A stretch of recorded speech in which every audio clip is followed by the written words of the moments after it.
Welcome back to Arrowhead Stadium here in Kansas City, moments away from the start of the Chiefs and the Vikings. And as we mentioned at the top of the broadcast, heat going to be an issue here this evening. For more, let's go to the sideline and check in with BJ Kissel. Hey, thanks, Paul. Having had a chance to be with these guys every day up in St. Joe at training camp, I can safely say this would be the hottest day of training camp. I had a chance to talk with Chiefs trainer Rick Burkholder before the game, and one of the things that he showed me was this Quest Temp Thermal Environment Monitor. It measures regular temperature, relative humidity, and regular temperature. Now, it lets them know when the players need a break and when they need to hydrate. Guys, it's really hot down here. This is something to monitor throughout the game. We'll send it back to you guys. And as it affects the quarterbacks there for Andy Reid, I mean, people look at the big guys up front, the ones sweating and doing all the hard work, Trent, but that ball gets wet right away. It's tough to drive it across the field and keep it accurate, too. Well, not only your hands are getting sweaty as a quarterback, but your linemen get sweaty as well. And when your center gets sweaty, that generally means that the football is going to get wet. So that's going to be an important part of it as well, is for Rodney Hudson to make sure that he has a towel, has a hand towel, has a towel on the back, whatever it may be. The center needs to make sure his hands are dry, because in turn that'll translate over to the football and cause some problems. Is that your way of saying that you hope Casey Wigman is watching somewhere tonight? Casey always took care of me. He was he didn't sweat. He was changing time. Yeah, he never sweat. He always took care of it by making sure he switched the towels out. If you had to wear a wristband, you wear a wristband. Yeah, find your way to make it work. Now the Vikings won the toss. They defer. So as you see, the Chiefs going to receive the football. There's Nile Davis, the backup running back. He and Cyrus Gray will get a lot of time tonight. Jamal Charles, the foot injury, he will not play. So going to be an active evening for the second-year player, number 34. It'll start hopefully for him with a chance to return this kick. Preseason game number 3, the most significant of the preseason, underway. No chance for Nile Davis to return that one, and out comes Alex Smith. Through the first couple of games, solid numbers, 17 out of 27. No touchdown tosses, no picks. The most important number to him tonight, though, Trent, is the number 6. He would like to lead this offense into the end zone. It hasn't happened yet through 2 games. Well, and you have to remember the first 2 weeks going against Cincinnati and Carolina, those are 2 of the top 5 defenses in the league. And coming into this game, last season, Minnesota was the 32nd ranked team in terms of points allowed, and they gave up 31st in yards allowed. So that's why Mike Zimmer was brought in. He was the D coordinator at Cincinnati the last 5 years, and he's coming in to make a defensive presence, and that's why there's such been a big roster change on the defensive side of the ball for the Vikings. Play action, setting up the screen. There's Nile Davis touching it right away, putting his head down. That's the positive way to start. Kansas City first down. Screen play with a gain of 16. This is a good way. If you think defensively they're going to bring a lot of pressure, and that's what Minnesota wants to do. They want to bring pressure and get after Alex Smith. And if you're anticipating that in the first play of the game, throw that screen, get some misdirection, get the defense flowing one way with the play fake, dump the ball off. Nice job up the field by the offensive line, creating some space, and Nile Davis doing a good job finishing. 1st and 10 now, just across the 35-yard line, and Nile Davis remains the tailback. To the air for the second play in a row. Here's Fasano, the tight end, catches it. Struck right away. He's out to the 38. Here are tonight's Truman Medical Center's starting lineups. Truman Medical Centers and the Chiefs partners for a healthy community. You don't see the name there of Donald Stevenson. He'll be suspended for the first 4 games of this season. So Jeff Allen getting the start there at the right tackle. Nile Davis starting for the injured Jamal Charles, and also Frankie Hammond Jr. looks to continue his solid preseason. He'll play tonight for Dwayne Bowe, who will not see any action. DeAnthony Thomas, the rookie, in motion, and the give inside to Davis. And he gets it out to the 42-yard line after a gain of 3. Offensive coordinator, former quarterback of the National Football League, knows Andy Reid well from his days as a player and also as a coach, and getting a chance to call the plays there tonight. Well, Andy talked a little bit about that in meetings this week, is that he likes to get into a flow, into a rhythm, but he also likes to put the challenge to his coaches, to both of his coordinators, to his position coaches, about calling plays and about getting in the right position. This is the time of year to do that, but Andy was very clear about the fact he wants to feel comfortable going into the regular season with calling plays, and he likes to do that. 3rd down and 4. DeAnthony Thomas in the backfield, motions out. Smith with time underneath to Avery. And that's a catch, but it's well short of the first down.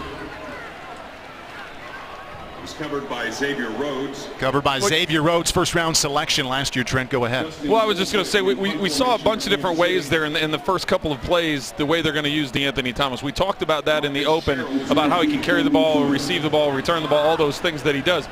2 plays in a row there on second and third down, they had him in motion as a misdirection to try and confuse the offense, or try and confuse the defense. Dustin Colquitt on to punt. Marcus Shields deep to receive for the Vikings.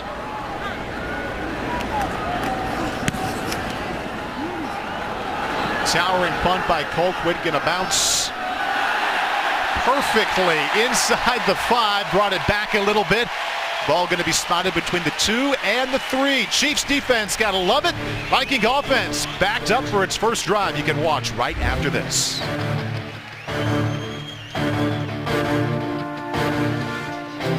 Welcome back to Arrowhead Stadium. I'm Rachel Sanchi. Earlier this week, the Chiefs made a sustainability partnership with Kansas City Power and Light. There are over 308 solar panels that have been installed to Arrowhead Stadium and the University of Kansas Hospital Training Complex. Now, these solar panels are enough to power 8 houses for a year and can annually help offset 66 metric tons of carbon dioxide from the air. It's another way for the Chiefs to continue being green and to be more efficient. Back to you guys. All right, Rachel, thank you very much. And the Chiefs defense starting out here inside the 5-yard line, trying to keep the Vikings pinned out inside the 5, and that's going to be a gain of 2. Nice job by Justin Houston maintaining that edge control. Here are tonight's Truman Medical Center starting lineups. Truman Medical Centers and the Chiefs partners for a healthy community. You see all the big names up there in the front 7. Nico Johnson getting the start for Joe Mays, the inside linebacker who had wrist surgery this week earlier. And in the back end, no Eric Berry, another tremendous opportunity for Daniel Sorensen, undrafted free agent rookie out of BYU.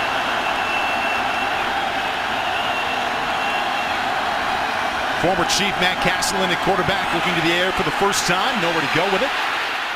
And that's a wise decision. The Vikings with an easy first down and then some.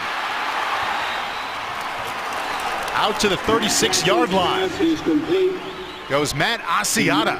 Tonight's Minnesota difference makers. We go back to the quarterback and name all the Chiefs fans they know very well. Matt Castle, soon to be followed up by, well, I guess not that soon. Sometime in the second half, we'll see Teddy Bridgewater, the first-round selection of the Vikings. And Matt Castle was a Chief for 4 seasons. The highlight season back in 2010, the Chiefs went to the playoffs. He had that incredible run from mid-October to mid-December, 23 touchdowns and only 2 interceptions. Tremendous season for him back in 2010. Asiata out across the 40-yard line, and that's a Viking gain of 5. Leading the way for the Chief defense, that man right there, Bob Sutton, his second season as the Chiefs defensive coordinator. And I noticed watching last week the Carolina Panthers against the Chiefs how much more aggressive his defense was in blitz situations as opposed to the first week right here against Cincinnati. Well, and talking to the defensive players, and especially Dontari Poe, we had a chance to talk to this week. He talks about how Bob Sutton trusts the defense more, trusts the leader, especially that interior 7, so he's coming up with more complex ways to put pressure on the quarterback. Asiata again out near another Viking first down. Looks like it'll be just enough. Tackle made by the second-year linebacker, a draft selection last year, Nico Johnson. There's Sorensen, the undrafted free agent, playing safety tonight, getting an extra extended look because Eric Berry not playing. When I talked about different aggressive ways that Bob Sutton likes to approach the defense, that's where you have to have that balance, that fine line in the preseason. We talked about it some in week 1, and really, you don't want to show all your packages. Obviously, you don't want Tennessee to get a head start on what some of the new things you're trying to do, but you also have to run your defense. You also have to be who you are. So look as this game goes on for different combinations of pressure because you have to practice those things. To the air on first down, nice pocket for Castle to step into, and looking deep and finding Cordero Patterson. Touchdown, Vikings. Touchdown, Minnesota.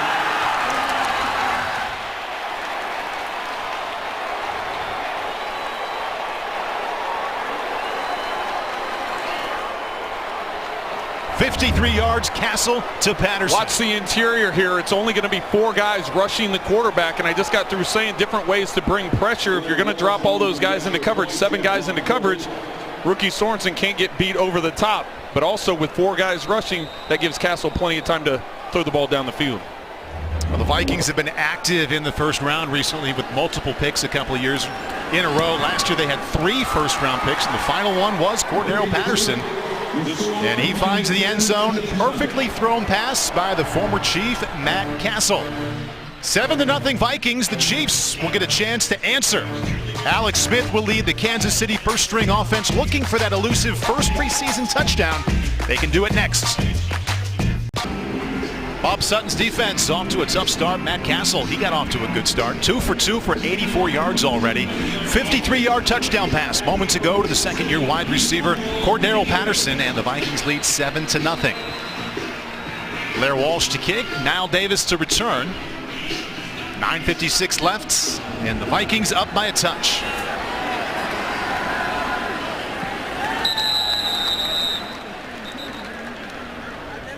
So Alex Smith and the Kansas City starting offense going to come back. Some final words from offensive coordinator Doug Peterson. Again, no Jamal Charles this evening, no Dwayne Bowe, no Donald Stevenson in that starting lineup. 1st and 10 Kansas City from the Chiefs 20-yard line. I know you touched on, Paul, about the fact that the starting offense hasn't had a touchdown so far this preseason. I don't know if that's necessarily the case right now, but they do need to get something going. They need to go get some momentum. After pinning Minnesota down on their 1-yard line and then Minnesota going down and score, from a momentum standpoint, the offense needs to make some plays here. Draw play to Niall Davis. He's dragged down behind the 20-yard line. Could be a horse collar. We saw the late flag come in. Tackle made by the first-round selection out of UCLA, Anthony Barr. Referee tonight is Walt Coleman.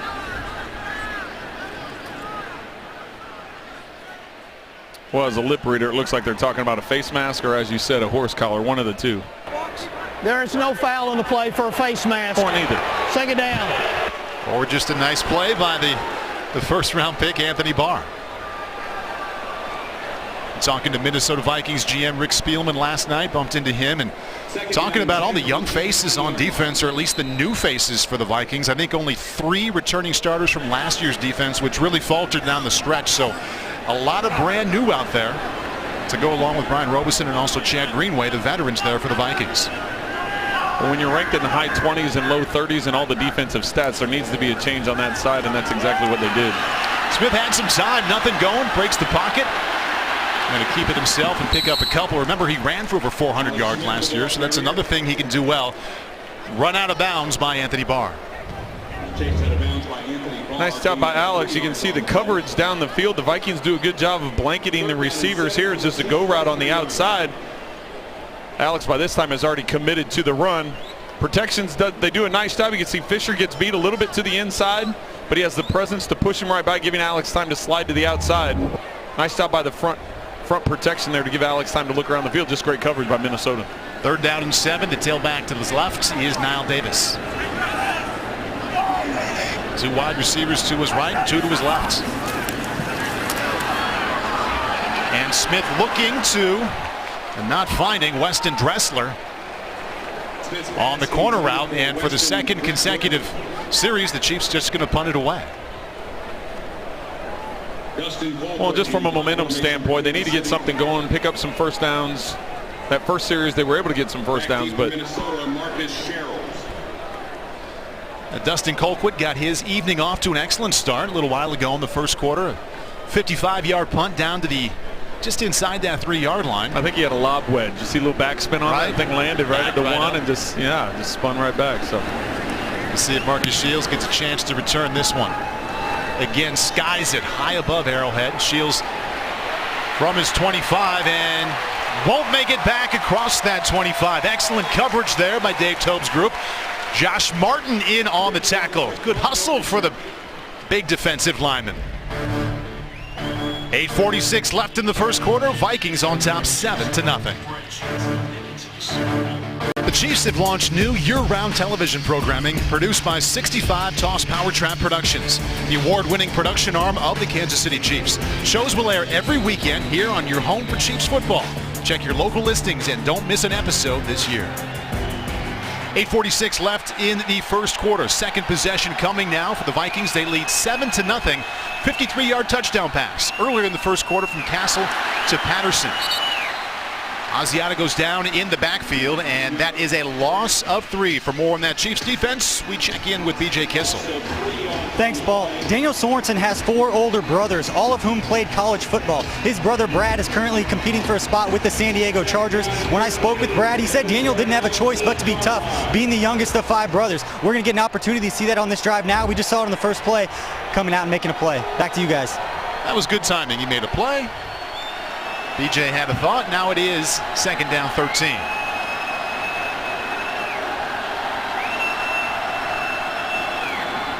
Asiata up the middle. Chief defense there, Hussein Abdullah. Kind of a hybrid defensive back / linebacker. You find him playing in that box for Bob Sutton quite a bit. Well, and you can see the difference of approach here that Bob Sutton has in this second series compared to the first series. Even down on the 1-yard line, they only brought 4 guys of pressure. They were dropping 7 into coverage. They were playing soft. They weren't doing a lot of twists or stunts up front. They weren't doing a lot of linebacker pressure. So far in the first 2 snaps, the first snap they rushed 5 and had both linebackers near the line of scrimmage. That time there, they had 7 near the line of scrimmage and had different lanes blocking where the Vikings could take off to. 3rd down and 6, blitz situation. We'll see how many the Chiefs come with. They only bring 4. And Castle pressured late. Down he goes. Justin Houston, Tamba Hali, the leading sackers for this defense, combined to make that play. You don't have to bring pressure. If you can get Justin and Tamba coming off the edge like this, you can see both of them. 6 yards on the sack. One with a spin move, one with a rip move. Castle tries to step up, but there's nowhere for him to go. In punt formation for Minnesota. Back deep for Kansas City. Tamba did a nice job there with the chop, also trying to knock that ball loose, trying to force the fumble, get the ball out of Castle's hand. And we talked about it top of the broadcast before the game started, how important it is for those two to get after the quarterback. They combined for 22 a year ago. And they come up there on 3rd and 6. Poor punt. DeAnthony Thomas picks it up late. See if he can turn that corner. He can't quite get there for the Vikings. Tackle made by Mistral Raymond. We're back right after this. 6:28 left. Vikings on top of the Chiefs, 7-0. Chiefs fans, please be advised that the NFL bag policy is again in effect all season long here at Arrowhead. This policy affects the type and also the size of bag that's going to be permitted into the stadium. Please visit goarrowhead.com/all-clear for a complete list of permitted as well as prohibited items. Chiefs offense now for its 3rd drive so far. 2 drives, 2 punts, 1 first down, and Alex Smith 2 for 4 for 19 yards. DeAnthony Thomas dotting the eye in the backfield. We'll see if he can make it around that right corner. And just barely gets back to the line of scrimmage. And of the many challenges facing Andy Reid and Doug Peterson, certainly a fun challenge, Trent. Finding all the ways, exploring all the possibilities of getting number 1 the ball. Well, you can already see just in the 3 series we've seen tonight from the offense. He's lined up on the outside. He's lined up in the slot. He's motioned into the backfield. That time he dots the I in the backfield. They've used him in a number of different ways. And, you know, we talked with Alex Smith about that. It's finding different ways to utilize that weapon. And you may not even be getting him the ball. It may just be a decoy to get him away from the other guys.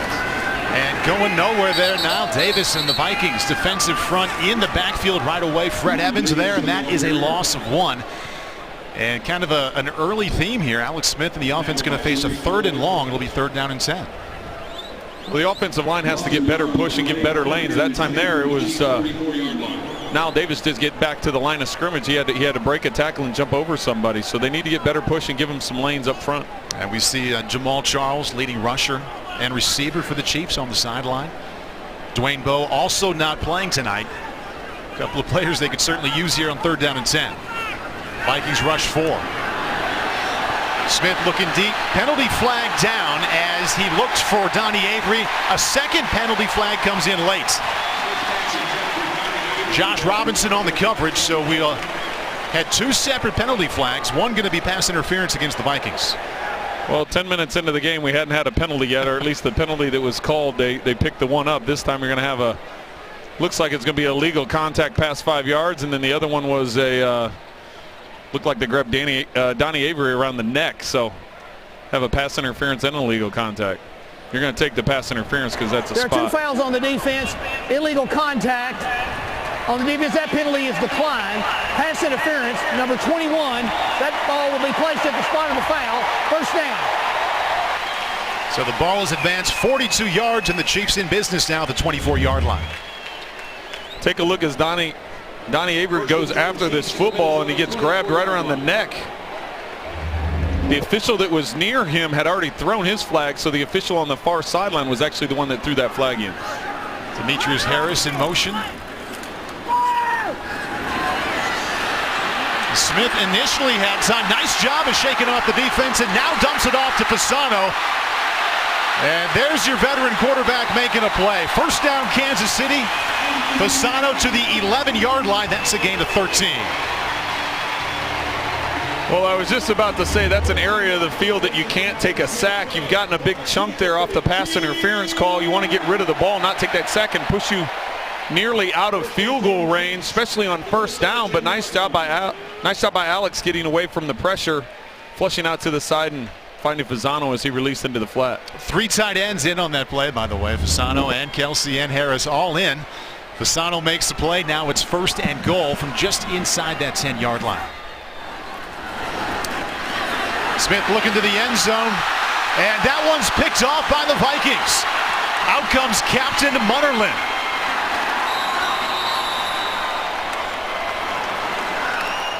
A drive that had looked so good until that point ends with a Munnerlyn INT as Alex Smith, disappointed, walks off the field. Chiefs' best scoring opportunity yet ends with a pick, and the score remains 7-0 Vikings. We're going to look at the replay here of Alex Smith's interception. Right here, you're going to have one guy clearing out. You've got this here, and you got the outside release. What you're looking at is the free safety. Alex Smith comes back. As soon as the safety jumps here, you've got to get the ball to that seam. Alex is late with the throw.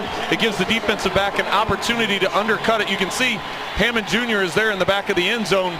He's open. As soon as Alex recognizes that middle safety taking off across the field, he's got to plant and fire it in there. And just a little bit late, and that's what cost the interception. He had only 7 picks last year, the entire season, the fewest of starting quarterbacks in the league. Chiefs defense, though, responding. Dontari Poe is there. Derek Johnson, and that's a loss of 3.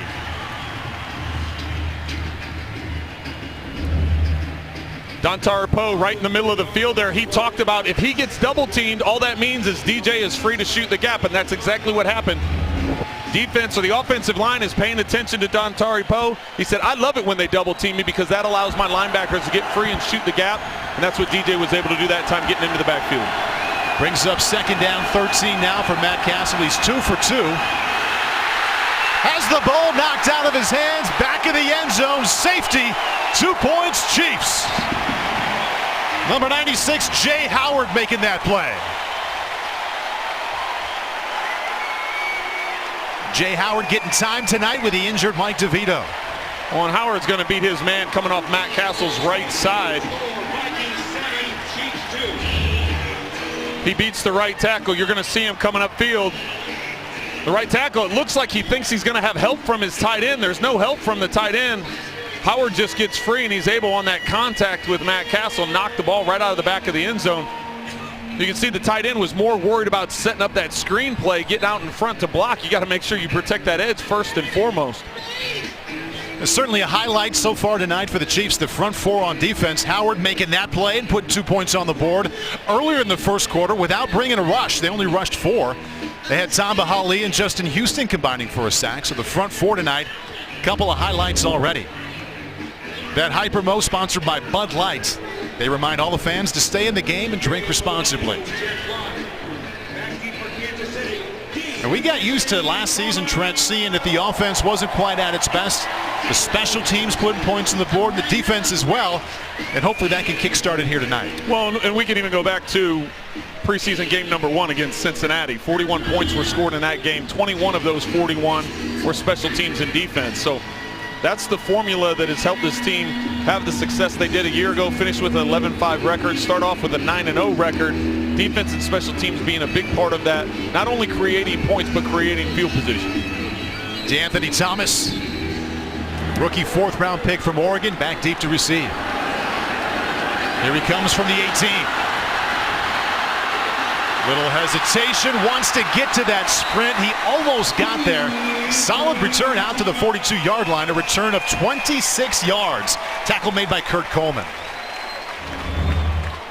This play is close to breaking. DeAndy, you can see the explosiveness that he has. He goes off to his left, and as he cuts back, he just finds another gear and is able to shoot it up in there. I know he's frustrated. He jumps up. You can see the frustration on his face, but starting at the 42-yard line compared to the last couple times they started their drives at the 20 because the kicker was kicking out of the end zone. So great field position for the offense here to get started on another drive. And he remains in at tailback. You just feel that extra excitement as soon as he touches the ball. Throughout the whole stadium, yeah. It's just ready. They're ready to be excited. Alex Smith, that's how you bounce back from the INT. Frankie Hammond Jr. getting the start tonight for Dwayne Bowe.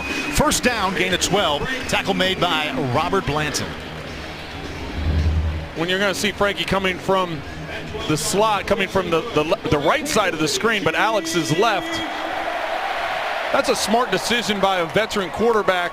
He goes to Hammond Jr. in the end zone. He's late with the throw. The DB undercuts it, gets the interception, come right back to him on the next one and say, listen, it's my fault. I want to get the ball in your hands, and I know you're going to be a playmaker for me. Nice job of play calling. Nice job by Alex making an accurate throw. 5 catches now in the preseason for Frankie Hammond Jr. Nice pocket for Alex Smith. Just shoots it a little bit high to an open Donnie Avery. Every now and then it just gets away from you. Well, we talked earlier about these hot temperatures. Sometimes sweat getting on the ball, not making an excuse for Alex. Obviously, you got to play with whatever the elements are, but he's had a couple of throws that aren't necessarily his style of throws, and that one got away from him a little bit, and I know he was frustrated by that. And just knowing his temperament, he's going to respond. Right now, Alex 4 out of 8, 45 yards, and the rare interception in the end zone to end the last drive. Here's Niall Davis. And that Vikings front continues to be solid against the run. Veteran Brian Robeson there to make the tackle. We'll give him a gain of 1. And what an opportunity tonight for Niall Davis, with Jamal Charles not playing, to continue to gain the confidence and the trust, because even though, of course, they want Jamal Charles to get 20-25 touches a game, Niall Davis, I mean, probably safe to say they'd like to have him get 5 or 6 per game in the regular season. You would like to think so, and especially with DeAnthony Thomas now being a part of the mix. They're going to find ways to get him the football as well, but this is a great opportunity for Niall and getting some touches. He did a nice job in the playoff game a year ago when Jamal was hurt. He has a better understanding of the offense, better trust of what's going on. 3rd down and 9. The Vikings bring 7. Wide open space for Alex Smith. And that's a wise veteran move. As soon as the rush got in, he saw all that opening in front of him. Picks up 15 in a Kansas City first down. Alex is aware when they bring pressure, that's the hard part as a defense. If you're going to bring that type of pressure and you don't have somebody spying for the quarterback, if you're able to get past that wave and the coverage is so deep, you're going to be able to take off and pick up that first down. Nice decision by Alex, and better decision sliding and getting out of the way and not taking a hit. In your 10th season, could you have picked up that yard? That amount of yardage? 10th season, yeah. 10th season I could have. Wide open sprint there. And there's a wide open Anthony Pisano. First the 15-yard run by Smith, then a strike to Pisano for a gain of 13. Well, we made mention of Kelsey in the opening, and obviously he brings a presence to the middle of the field because of his speed and his ability to stretch defenses, but Pisano brings that veteran presence, and you talk to all the guys on this offense and just the leadership he brings, and you know he's a vocal guy. He's aggressive with things, and you know with the injuries that he sustained last year, it was tough for him to get in any sort of rhythm. He was in and out of the lineup, in and off of active list, and it's nice to have him back for the Chiefs. Joel McKnight in for the first time this preseason out of the backfield. Makes the catch there for a gain of 5. Interesting story. He spent 3 seasons with the New York Jets, released in August of last year, and then picked up by the Chiefs in January of this season, and already a lot of talent at tailback. We've talked about it with Charles, also with Davis, and with Cyrus Gray playing well in the preseason, but Joel McKnight finally getting a chance to show his skills this evening. As you can see, the clock winding down here in the first quarter. Well, coming up later in the game, we're going to have John Dorsey up here, and those are some of the decisions that are going to have to be made here over the course of the next few weeks. Do you keep 4 running backs or do you keep 5? You just rattled off 5 running backs. So those are some of the things we're going to talk to John about later in the game. Alex Smith on the sideline right now talking to Chase Daniel, Tyler Bray, and Doug Peterson. In moments, he'll be back on the field looking to get that first touchdown. Second quarter begins right after this. We are set to begin the second quarter here. Preseason game number 3 at Arrowhead. The Vikings leading 7-2. Early in the first, Matt Castle, the former Chief, 53-yard strike to Cordero Patterson for the touchdown, and the Chiefs defense then responded with a safety. Jay Howard punched the ball out of Matt Castle's hands. Ball went out of the end zone, and we begin quarter number 2, 7-2. Good drive for the Chiefs so far. You see there, 6 plays, 46 yards. Now Davis in at tailback now on 2nd down and 5. Davis almost back to the 10-yard line. The veteran linebacker Chad Greenway makes that stop.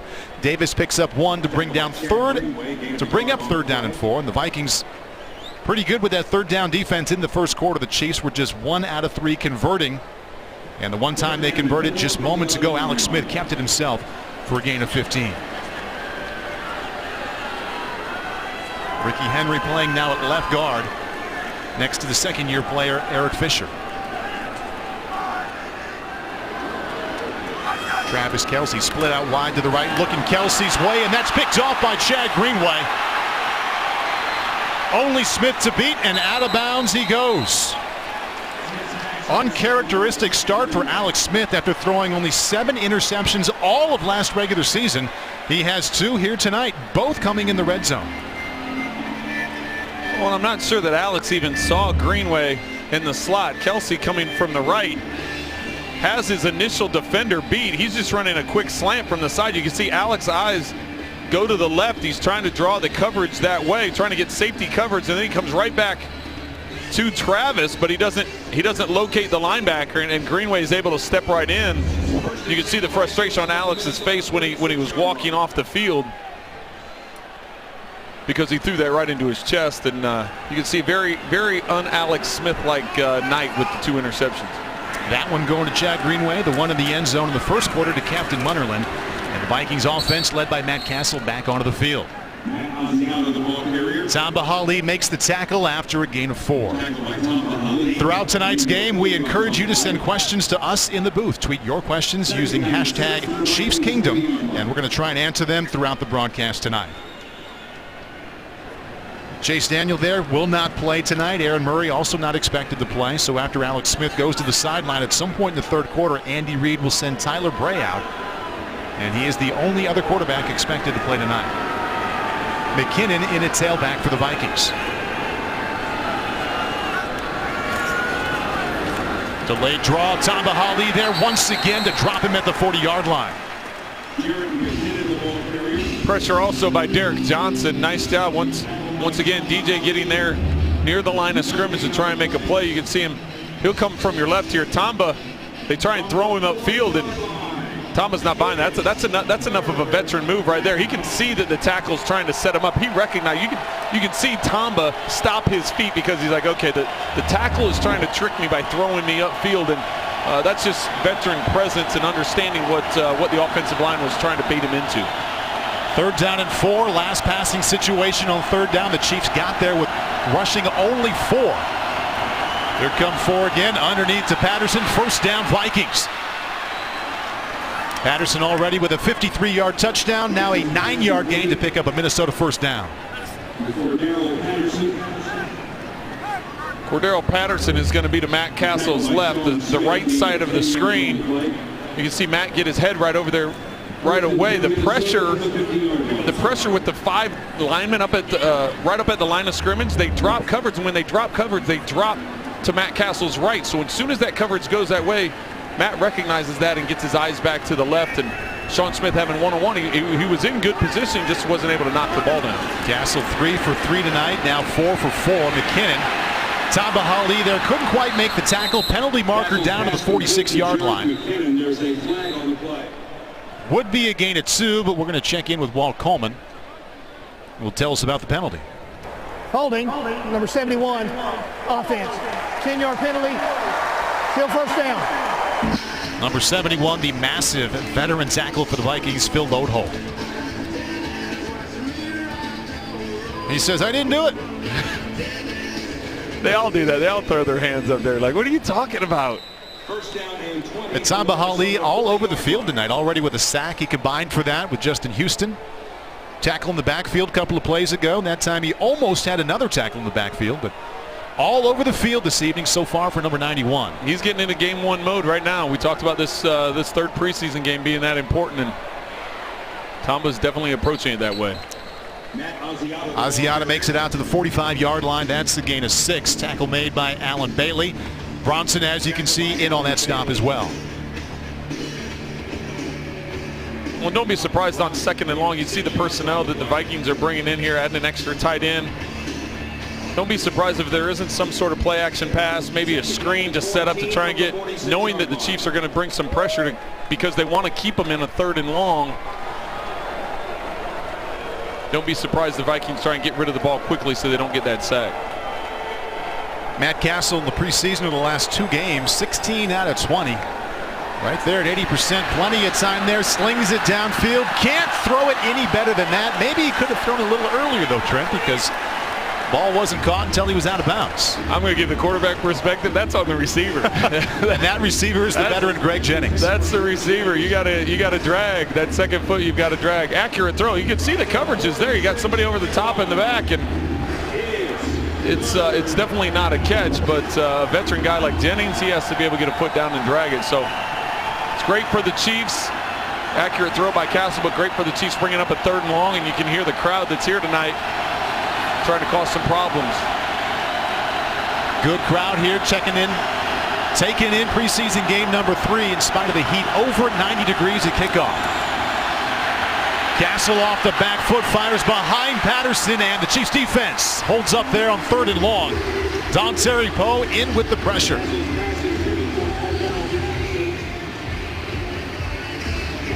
We're going to show Dontari Poe here. You can see him right there.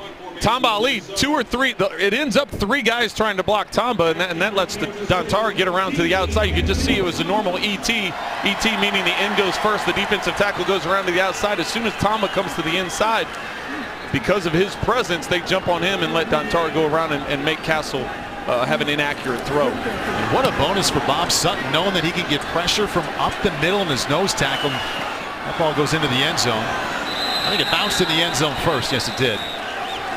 That's a little dangerous, though. You get a little backspin, it hits the back of your leg. That's a dangerous deal. They're going to have to talk with him on that. Chiefs defense comes through. 10:42 left until halftime, and the Chiefs trailing 7-2. The offense on the field right after this. People all across the country know very well the world's best tasting steaks come from right here with the Kansas City Steak Company. Melt in your mouth perfectly aged beef. Get yours today at kansascitysteaks.com. Taste, it matters. Good to see all that red in the stands. 3rd preseason game. Vikings on top 7-2. Cordell Patterson, a 53-yard touchdown reception. And the Chiefs defense coming up with a safety. Jay Howard knocking the ball out of Matt Castle's hands. Back of the end zone. Sherman now on the screen in that front 4. The Minnesota Vikings continues to play well. That's only a gain of 1. Well, that's an example of how they shift D'Anthony Thomas out of the backfield, split out wide left. They bring Fasano from left to right. They're trying to draw all the attention. Let D'Anthony Thomas clear out that left side. Let everybody else flow to the right. You're trying to draw the defense's attention away from the fact that you're going to run a screen to your fullback. They had it set up very well. It was just a shoestring tackle, and Sherman wasn't able to escape it. Only 2 carries last year for Sherman, but he did have 18 receptions. Smith flushed out of the pocket once again. Thought about resetting and firing, but then chased out of bounds. Penalty marker comes in late at the 30-yard line. Everson Griffin brings Smith down just out of bounds.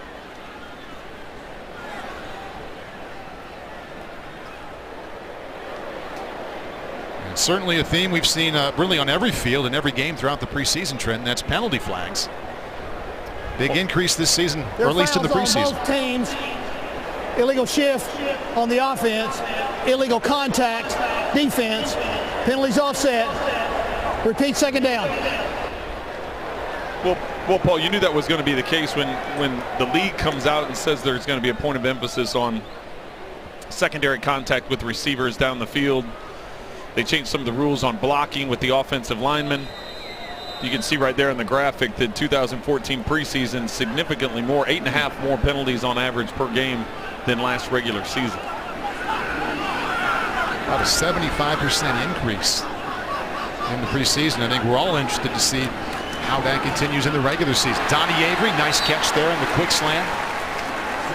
Out to the 27-yard line. Xavier Rhodes with the coverage, but that's a Kansas City gain of 7. Wide receiver certainly a storyline for the Chiefs heading into the preseason, Trent. I think we're safe in saying Bo and Avery going to be there at 1 and 2, but after that it kind of feels like Frankie Hammond Jr. has established himself. Who else is on that list? Well, Albert Wilson, he's in the game right now in the right slot for Alex Smith, number 8. He's a free agent that has had a good presence in up at training camp and made a couple of catches here in the preseason. He's been hampered by an injury here a little bit as of late, but he's another guy that they've been excited about. That's how you get DeAnthony Thomas the football. 3rd down. It's a nice tackle too by Harrison Smith out of Notre Dame, but he's out to the 45-yard line. Kansas City gain of 18. DeAnthony Thomas. Well, it's about matchups, and DeAnthony, you can see right here, he's going to be one-on-one with the linebacker. Nice job by Alex recognizing it. In the National Football League, if you get man-to-man as a quarterback, you find your best matchup, and knowing that you have that matchup right there, you're going to take that 100% of the time because he's a dynamic receiver coming out of the backfield. And if you can get him one-on-one with a linebacker, that's a win every time. Wow. DeAnthony Thomas against a safety is a great matchup, but against the linebackers even better. 1st down, back to the air. Now Davis has plenty of space in front of him, and that's another 1st down. Chiefs now inside of Vikings territory. Back-to-back 1st down completions. This one for 21 yards. Now what I want you to notice on this replay is now Davis catches the ball near the sideline here. He turns it upfield. He already has the 1st down. A young player that's hungry, that's trying to make a presence known in the National Football League, trying to make a presence known with your offensive coaches, with your head coach. Look at that. He cuts back inside to get to the contact, to pick up those extra couple yards instead of stepping out of bounds. That's a hungry player trying to make an impact. DeAnthony Thomas with a big reception, followed up by Now Davis there, and it's 1st and 10 on the 33-yard line. This is Joe McKnight getting his first preseason action tonight. 2nd time he's touched the ball, this time to the 29-yard line, gain of 4. When we talked about the wide receivers a second ago, who's going to be those guys to make up the 5 or 6 receivers? And obviously Joe McKnight right there getting a carry. He's getting his first action tonight. What's the breakdown going to be with the running back? What's the breakdown going to be with receivers? Here you see Junior Hemingway, A.J. Jenkins, Frankie Hammond, Albert Wilson. And Kyle Williams is the 5th guy trying to fill those last 4 spots. We talked about Bo and Avery, but you're not going to take 7 guys into the regular season. It's going to be what appears to be 4 guys or 5 guys fighting for 4 spots. Smith quickly just gets it off, flushed out of the pocket again. And now just floats it away. Getting back to the wide receivers there, Trent, and Alex into his 10th season now, a veteran, trusted by Andy Reid, really by everybody inside the building. You were also that person once inside this building. I'm wondering, as a veteran quarterback, I know you're not a decision maker. Right. How much input did you have with an offensive coordinator or a head coach or maybe even a general manager? Any kind of conversation where you would voice who you had the most confidence in for that number 4 and 5 receiver? Well, you know, there were times where those conversations would take place. First of all, they don't ever come ask your opinion on, who should be cut, that kind of thing. What they do is they ask you, as you said, you word it as, who do you feel comfortable with running this route? Who do you feel comfortable with knowing the formations and the plays and the protections? They ask you those kinds of things. 3rd down, Alex Smith. Nice job of looking off, back over the middle, fires a strike. Frankie Hammond Jr. continues his strong preseason. 1st down Chiefs, that's a gain of 12. Watch Alex Smith. Watch his eyes on this replay. He comes back. Has his eyes to the left. It draws the linebacker out of the middle of the field. He snaps his head back, knowing he has a receiver right up that near hash mark. Great job by Alex Smith, recognizing what the flow of the coverage was going to do and where his backside receiver was going to be. And how pretty is that, Trent? When you know you want to go across the middle, you've done a nice job of looking off. You come back, and there's about a 10-yard gap between those linebackers, about as wide open as someone can get. Now Davis running tough. Helmet comes off almost to the 10-yard line. That's a gain of 8. Now the workhorse tonight. Jamal Charles not playing with that foot injury. And we've seen Nile heavily involved with the passing game and also the running game there. Well, they're putting together a nice drive here. They've got some nice rhythm going. They're moving the football, picking up some 1st downs. You see Alex has to extend to get that ball to Niall. He's spinning to get extra yardage, and his helmet pops off. But this is a good drive. They've put together a nice series of plays here. Going right back to Davison. He's brought down right when he went to that 10-yard line. Going to be about a yard short of the first down after he picks up 1 yard. Well, this is 4-down territory. It's a preseason game 3. You've got your starting offense out there. You're going to pound this ball inside. Hey guys, if you don't get it on this one, we're going for it on 4th down. This is the part of the game. This 3rd and short is something that you've got to set an attitude with. Not only your offensive line, but an offense in general. These are the things that you have to be able to pick up. Anthony Pisano in motion across the formation. The inside give to Sherman. He finds open space and a Chief first down inside that 6-yard line. That 3-yard run, good. Watch the flow of Alex Smith and Niall Davis and what that's going to do. He hands the ball up here to Sherman, but watch the flow. They're getting to the outside. You can see the linebackers and safeties. They're not sure because they don't all of a sudden want to commit to the line of scrimmage because you may have to bounce to the outside, which gives just enough crease for Sherman to get that yard and pick up the first down. Chiefs have been in this situation twice in the first half, but uncharacteristically ended in interceptions. Alex Smith 2 red zone picks tonight. Chance to make up for it here. 1st and goal from the 6. There's Albert Wilson in motion. Smith setting up the screens, and Niall Davis, he had something going, but just a little bit overthrown. Pass intended for Niall Davis. When you're calling a screen, you're anticipating pressure, but watch here, 24 coming off the edge. You're not anticipating safety pressure, so what you think you're trying to set your defensive ends and your linebackers up with pressure, all of a sudden you bring a safety, you can't set the play up as much as you want. You have to backpedal as much as you can. You can see Alex trying to buy as much time as he possibly could. At some point in time, you've got to lay it out there and try and anticipate it, and at that time he just laid it up a little too high. Heavy tight end set. We have Demetrius Harris, Anthony Pisano, and Travis Kelce. And you can see they were looking for Harris on that fade route. Penalty marker down.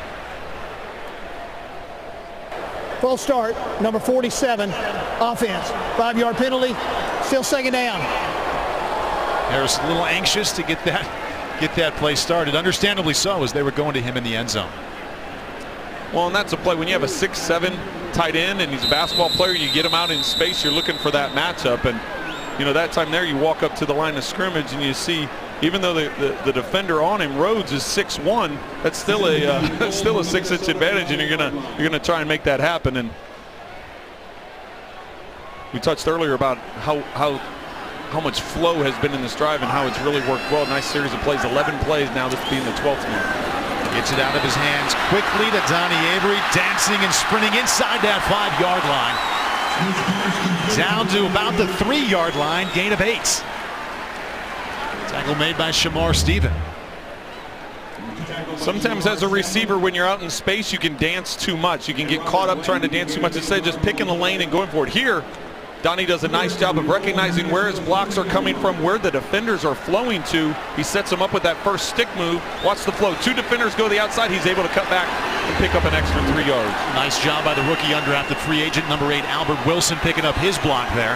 Now it's 3rd down and 2. Now Davis, the tailback behind Smith.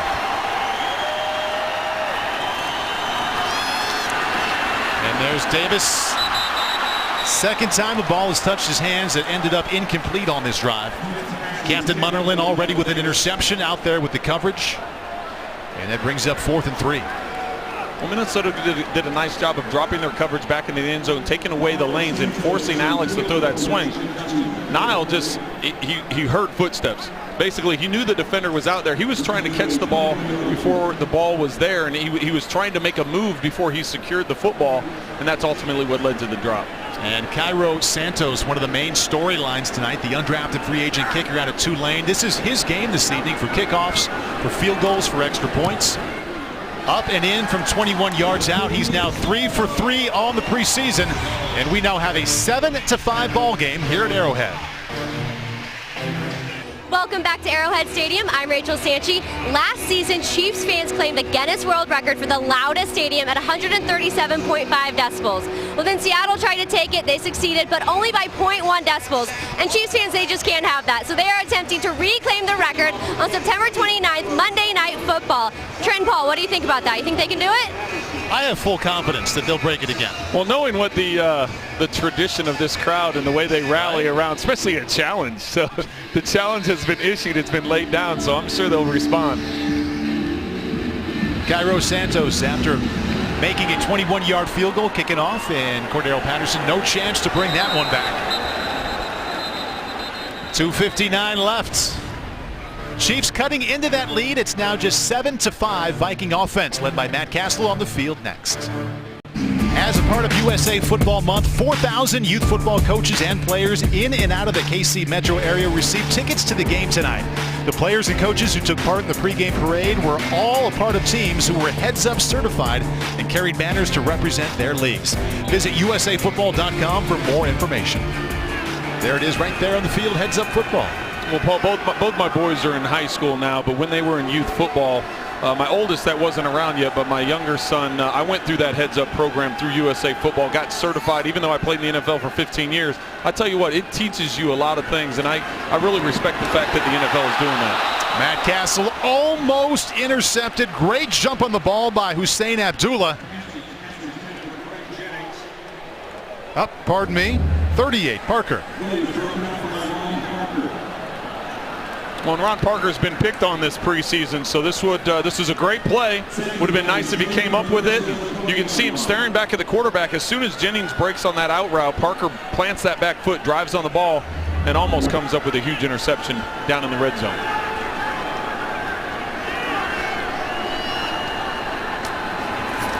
Castle to Asiata up the middle. Donsari Poe there. Derek Johnson in as well. That's a gain of 6. He was tackled by Allen Bailey and Donsari Poe. Timeout called by that Chief defense. And you read Bob Sutton going to talk it over with the D. We're back with 2:35 left right after this. Time now to take a look at the High V play of the half. High V where there's a helpful smile in every aisle. There's Jay Howard. There's the ball out of the back of the end zone. Mike DeVito not playing tonight, and Howard taking advantage of his playing time, putting points on the board. First 2 points on that board for the Chiefs tonight. Cairo Santos has added a field goal, and there you see it's 7-5 with 2:40 left until halftime. Matt Castle right now 3 out of 6, 93 yards and a touchdown. He's 0 for his last 3. Feels like it's still over 90 degrees there on the field at 8:15 in the evening here in Kansas City. Castle keeps it himself, picks up a first down to keep this drive alive. Chased out of bounds by Tamba Hali, gain of 4. And if I think that's the regular season, I think they're bringing pressure. They only rushed 4 that time, and I would anticipate some kind of pressure from the linebackers there, so Matt wouldn't have time, so the quarterback wouldn't feel comfortable in the pocket going through his progressions and then ultimately taking off and running. See that look on Bob Sutton's face? That's the look of how did we let Matt Castle run for that first down. Matt Asiata, the tailback behind Castle, now on 1st and 10 as we approach the 2-minute warning. Another nice pocket to step into. And Matt Castle had that one picked off. Ron Parker. Parker had his hands on the football earlier in this drive, couldn't quite come up with it, and there he finishes the play.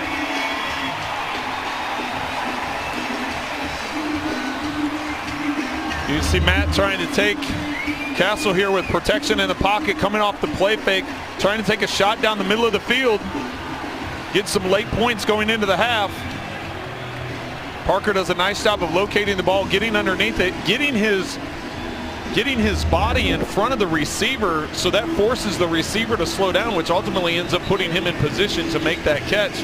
Instead of having to climb over the back of the receiver, by getting that pattern, by getting in front, of the stride of the receiver, you're giving yourself a better opportunity at the football, and that's exactly what he did. And as you said, Paul, he brought that one in.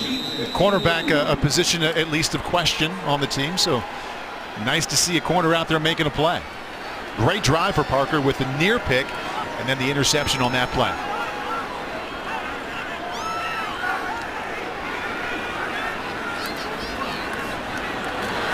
Here's Nile Davis, brought down at the 17-yard line by Anthony Barr, the first-round pick out of UCLA. Davis picks up 3. 2-minute warning here at Arrowhead. 7-5, Vikings on top. We invite you to stay for the 65 Toss Power Trap production halftime program. Chiefs offensive coordinator Doug Peterson going to speak one-on-one with the voice of the Chiefs, Mitch Holthus. They're going to break down position battles. And quarterback Alex Smith talks to 65 TPT about his offseason here in Kansas City. You don't want to miss it. All coming up at halftime. Look at that temperature trend. Still over 90 degrees as it's 8:19 p.m. here in Kansas City. Well, as you said in the open, it's what is this, 5 straight days over 90 degrees, and yeah, it's heating up. This is good for the players. You have to be ready for this because you have to remember the regular season. Most of the games are played right in the heat of the day. And tough play there for Frankie Hammond Jr. from the start. He fell out of his cut there on the curl route and then dropped it, and it'll be 3rd and 7. Safe to say Frankie Hammond, in spite of that play right there, has earned a spot on this team. Well, talking to Alex, having a chance to talk to him about what he's liked about Frankie and what he's been able to do. Last year he was on practice squad, so they got to have him around, and he just said it started with OTAs. It started with the offseason and mini camps. He really was able to grasp and understand the offense, and he really just kind of ran with it. You know, they were able to place him in the slot outside. He's just a smart player that is always in the right spot. 3rd down and 7. Alex Smith goes down. Brian Robeson is there. Also in on the tackle, Tom Johnson. You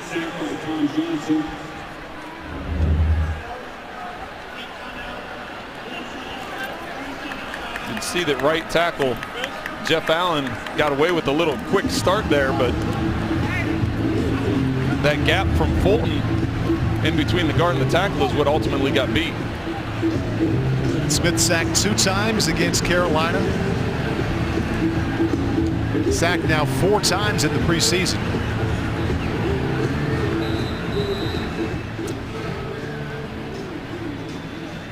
And this coming in from Twitter. We asked you for your questions. Here's one. Who was faster, Dante Hall in his prime or DeAnthony Thomas? I'll leave that to the chief expert in the booth. Trent, that's you. I don't know if my boy Dante is listening. I think it's probably Dad. I think DeAnthony, just a foot race, and knowing Dante, he's probably getting in a car right now and working his way to Kansas City so he can have a foot race. Dante Hall is one of the most competitive guys I ever had the pleasure of playing with. Marcus Sherrills, number 35, with the return. Brought down by Josh Martin. 2nd time he's made a tackle on the special teams today. There's your 4th-round selection out of Oregon, DeAnthony Thomas. 46 career touchdowns as a Duck. Punt returns, kickoff returns, receptions, reverses, traditional runs. Found a way to get to the end zone really every possible way in college. Now the Chiefs are trying to find the best way to use him.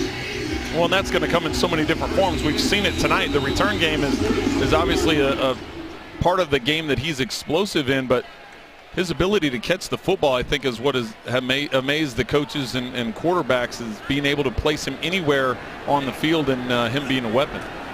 Matt Asiata, the tailback. The Vikings going to try to push this one toward the end zone, and there is, as wide open as you will see, Kyle Rudolph, the tight end for the Vikings, all by himself. Nice job by Castle of stepping up in the pocket and finding his open tight end. Gain of 27. Ron Parker makes the tackle. Well, and that's just having a comfort level and knowing where your receivers are going to be. Maybe a younger Matt Castle, when he has to slide in the pocket there, he takes off and runs and tries to pick up 6, 7, 8 yards. Instead, he tries to buy time with his feet that time and finds an open Rudolph. That's a long time to hold coverage down the field. Prior to that play, on the previous 4 drives for the Vikings, on 15 plays, only 23 yards. So the first negative for that KC defense in a while. Look at that time for Castle looking over the middle. And Asiata couldn't come up with it. That'll bring up 2nd down 10 with 1:23 left until halftime. Matt Castle and Teddy Bridgewater were excellent a week ago against Arizona. 28 out of 36 as a tandem. 330 yards, 3 touchdowns, 0 picks. Castle has 1 interception tonight, picked off by Ron Parker earlier in the second quarter. Also has a 53-yard touchdown strike on the first drive for the Vikings to Cordero Patterson. And we expect to see Teddy Bridgewater later in this game, probably at some point in the third quarter.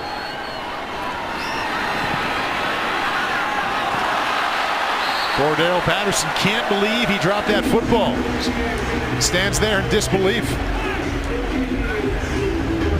Watch Tamba Ali coming off the edge here. He's going to put some pressure on Matt Castle. You see he goes low, and I know they have a rule about protecting quarterbacks' knees, but you can see Tamba does a nice job of avoiding his knees, just having that presence there to where Matt can't step into his throw. A little bit behind Patterson. Patterson, though, was frustrated because that's a ball he could catch, and then when he turned around and saw how much grain he had in front of him, he was even more frustrated. So nice job by Tamba, just causing a little bit of accuracy issues on that throw. 3rd down and 10 now, 1:19 left. Chiefs again only bring 4. Asiata with the reception, but Hussein Abdullah, nice open field tackle to prevent the first down. That's just a gain of 3. Well, the Chiefs are the ones that called the timeout with a minute 11 left in the half. Knowing that the Vikings are going to attempt a field goal, they want to save as much time as possible for their offense. We've been talking about Tamba Ali in the backfield against runs, also with sacks and pressuring the quarterback tonight. Abdullah making the initial contact there. Good job of wrapping up, but there's 91 again. Been all over the field tonight. Well, and once again, you can see him with his right hand trying to swat that ball free, trying to force a fumble. He was on a stunge on that pass rush there where he's lined up to the outside. He's on a twist coming around the defensive tackle to get the pressure up the middle. He was stopped, and we saw that ball dumped off. He peeled off, and Tamba continually trying to get the ball loose.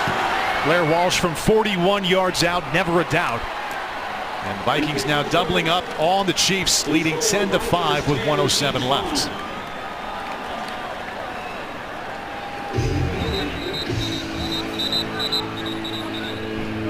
Alex Smith going to come back out in the field and see what the offense can do with 1:07 left. Still looking for that first touchdown for the first team offense of the Chiefs in the preseason. We invite all of you to move your fantasy football draft headquarters to Arrowhead and host your league in a suite this year. Each suite will include complimentary food and beer tickets, an NFL fantasy football draft kit, wireless internet, and more. For all the details, go to ChiefsFantasyDraft.com. John Dorsey runs the Chiefs draft. He's going to join us here early in that second half. Always a good conversation with him this time of year about the Chiefs roster and the cuts coming up. We look forward to having John up here with us early in that third quarter. Well, it's important to remember on this drive coming up that the Chiefs have maintained 1 timeout. So even though there's going to be a little over a minute left, they will have the ability, if they get in the middle of the field, to use up that timeout. Now Davis from the 3-yard line.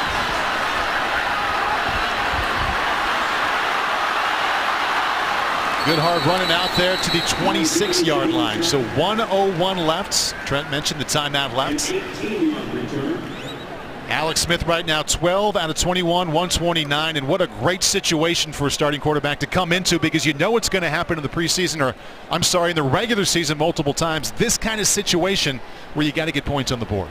Well, and it's important to remember now, Ryan Suckup is not kicking tonight. All of the kicking duties are going to Cairo Santos, and if you can get into position here where you try a late field goal before the half, this is what the Chiefs want to see. This is a real competition of who the kicker is going to be. They've both done a nice job on kickoffs, but what's going to happen with the pressure of a field goal, especially at the end of a half? Both kickers now in the preseason, 3 out of 3. Santos 1 for 1 tonight. There's Fasano. Hauls it in, gets out of bounds. Now inside a minute, that's a gain of 4. Now at this point of a drive, less than a minute left, are you expecting as a veteran quarterback to call most of this yourself, or are you taking those plays from the sideline? Me personally, I'd like to call all the plays myself, because you want to get into a flow, you want to get into a rhythm, you want to be able to dictate where you're going in this type of situation. Put your guys in position to where they can have success and get a little rhythm going from that standpoint. Second down 5. Smith had time initially, had nowhere to go with it, and eventually you knew what happened. That pocket collapsed. Everson Griffin got to him. Nice job by the Vikings secondary there with the coverage. You see Wilson going in motion. He gets jammed off the line. Avery's got double coverage there on the top. Like to see Alex throw this ball away so it doesn't burn up the time, but maybe they're more worried about giving the ball back to the Vikings. Maybe take a shot in the middle of the field here because you have that timeout to burn. You see the clock ticking though now at 13 seconds, and Cyrus Gray with his first carry of the night. Clock will continue to run, and that'll do it. Well, clock stopped at 6 seconds. Timeout called by the Vikings. All right, 4th down. Trent, you punting it away? Definitely. With a guy like Colquitt, you punt it down there and put him in a tough spot. You know, there's some teams, and I've been on teams where you work a play like this at the end of the half. With 6 seconds left, you put your quarterback in a shotgun, you let him run around a little bit to use up a couple of seconds, and then you basically tell him throw it as high and as far as you can out of bounds, and that's going to use up the 6 seconds. That's going to eliminate the return factor. So I'm not so sure. Well, actually, we see Alex going back out on the field here, so that could be exactly what they're trying to do. Or you could throw a little dump off screen and see if you can't make somebody miss and have him dance around and work his way down the field. We tried that quite a few years ago against the Raiders right before the half, and Larry Johnson was able to peel up. Didn't quite get in the end zone, but got in down inside the 5-yard line where it looked like it was going to work. All right, 4th down and 3, 6 seconds left. Rolling out and eventually just going to launch this one down the field, and there it goes, but just throws it out of bounds actually. So it is something they've worked on. I said teams have worked on it, and clearly Alex has as well. And that play brings the first half to a close. Vikings 10, Chiefs 5. We'll be back with the 65 Toss Power Track Productions halftime program right after the break. You're watching Chiefs preseason football. Getting that transition going, but as you mentioned, it's even more so the offense because they need to get they need to get something going to feel good about themselves going into the regular season. Here now is the game summary brought to you by Farmland Foods. Farmland, passion for pork since 1959. A couple of things to keep in mind here as you look at the first half stats. The Vikings got on the board early at 97-yard touchdown drive on their very first possession, ending with a Matt Castle 53-yard touchdown pass to Cordero Patterson. Penalties have been down, but unfortunately for Alex Smith, the interception's up. 2 picks, both coming in the red zone. The Chiefs had 3 trips inside the red zone and come away with 3 points. Halftime adjustments, we hear about it all the time. What kind of adjustments would you like to see here in the third quarter? Well, I don't know if we're going to see it because it's the preseason, but I'd like to see more pressure out of the Chiefs, and I'd like to see different combinations of linebacker blitzes. They showed some of it the last couple of weeks. I'd like to see them break some of that out here just to change it up. You know, the Vikings started off the game having a lot of success in the passing game, and then ultimately Matt Castle in the first half was 5 of 11. So after having some early success, defensively, not only with the secondary getting an interception and Tamba and Justin getting some pressure on Matt Castle, continue with that pressure and not let the quarterbacks get comfortable. So far, they've done a great job stopping the run. Minnesota's only had 36 yards rushing in the first half, so they've done a nice job with that. It's just a matter of continuing the same, but also finding ways to create turnovers and put pressure. Another compliment for that defense, Trent. The Vikings 150 total yards of offense, and as I mentioned, 97 came on that first drive. So once that series was behind them, pretty solid effort there by Bob Sutton's group. Dontari Poe back out there. See Nico Johnson starting inside linebacker. Tom Bahali, you get the picture. Starting defense back on the field here for the third quarter. No Joe Mays, wrist surgery earlier this week, so Nico Johnson, draft pick last year out of Alabama, get a long extended look with the starters here on the Kansas City defense. And if you watch the first half, had to be impressed just like we were with the effort and the play at Tom Bahali, making plays behind the line of scrimmage, also considerably far downfield. No surprise to see him everywhere. Asiata cuts it up, and that's a first down Chiefs, or first down Vikings on the first play of the second half, gain of 12. Let's check in on the sideline with BJ Kissel. Thanks, Paul. I had a chance to talk with head coach Andy Reid going into halftime. Last week, a story against the Carolina Panthers was penalties. Had just one of those in the first half, but they had the big 2 red zone turnovers. Said obviously the offense isn't functioning very well. Asked him how many drives the first team offense would have to start second half. He hadn't yet decided. Also, it's much less muggy down here than it was to start the game, although it's still a little warm. Back to you guys. Thank you, BJ. And I would imagine, Trent, if the first drive goes well and ends in the end zone, that might put an end to the evening for that first team offense. Castle, Rudolph, another first down there for the Vikings. 2 plays, 2 first downs. And that one good for 11 yards. I know Ron Parker had that interception at about midway through the second quarter. Right now he's starting off this series here in the second half. Sean Smith, I've noticed him on the sideline, still has his helmet on. Doesn't appear that anything's wrong with him. There's a continual rotation at the corner position, trying to find out who is going to solidify this roster. You have to find your nickel guy, your dime guy, who's going to be those extra defensive backs, and also special teams comes into play when making those decisions. 2 plays, 2 first downs for the Matt Castle-led Vikings first team offense here to start the second half. Asiata up the middle there, out to the 47-yard line. A lot of roster activity here coming up in the next week. 2 cuts, one coming up at 26 down to 75 players. And then 4 days later, 1 week from tonight, the roster going to be cut down to 53. So a lot of activity led by Reid and John Dorsey. A lot of decisions to be made here in the next 7 days. Well, in that first cut, it really doesn't cut the numbers a huge amount. It's only cutting 10 players or so. It's that second cut where you're trying to define your salary cap, trying to define your depth at your different positions, your special teams. That's where the real jigsaw comes together. Castle to McKinnon. Nice job at coming up there to make the tackle by Sorensen. We talked about him extensively, undrafted rookie free agent out of BYU. And just moments ago, you're talking about a lot of the questions at corner and also at safety. Important week here coming up for these guys, because you talked about who's going to play, who's going to be the nickel. You also got to find out who's going to stick around and be here after August 30th. Well, and that is an important part of this process. And you don't, from a football guy, you don't necessarily want the money part of it to come in, but when you're dealing in this salary cap era, that's a huge part of it, and the fact that you may have to go out and get some guys after the cut date as well. 3rd down and 4. Chiefs bring 6, and they get to Castle. Derek Johnson with the sack.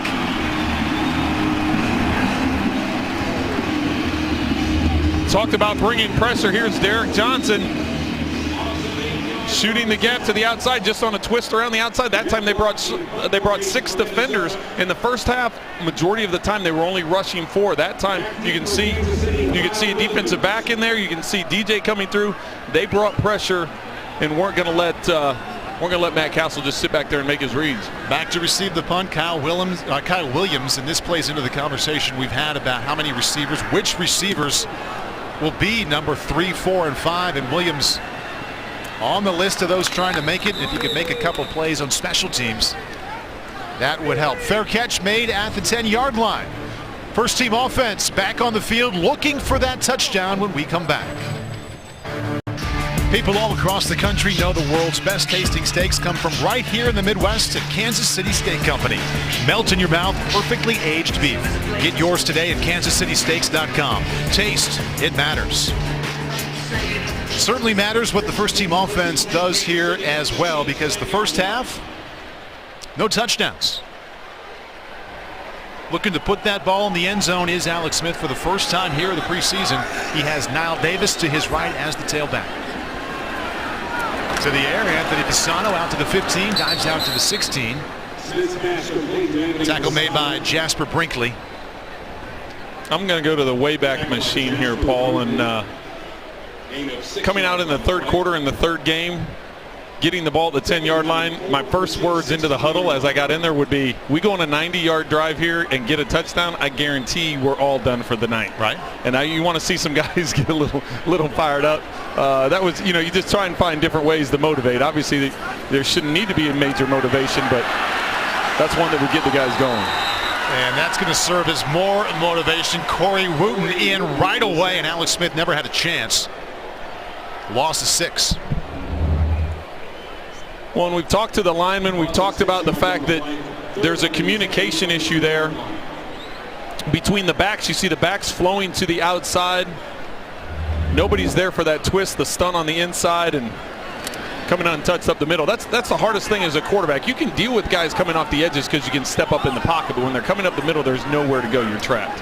3rd sack of the evening of Alex Smith. He's now been sacked 6 times here in the preseason.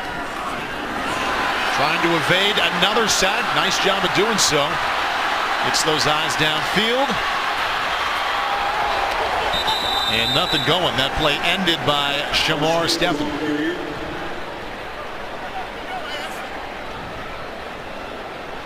Gain of 3. Well, it was a nice job initially by Alex, just with the escapability part. Anytime it's dangerous, you're rolling to your right and you stop right before the sideline to cut back in. The dangerous part of that is the flow of the defense. You've got those big body guys that are pursuing, and unless you know nobody's trailing you, that's hard to put the brakes on and not get that pile to collapse on you. That Hypermo replay sponsored by Bud Light. They remind all of us, all the fans, to stay in the game and drink responsibly. Now the Vikings avoid disaster there.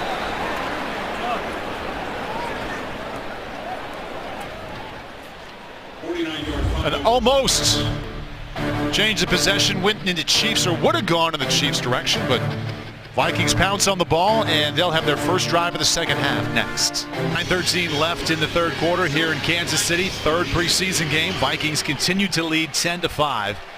Dee Ford, 1st round selection of John Dorsey, the general manager, who will join us here in the 3rd quarter up in the booth.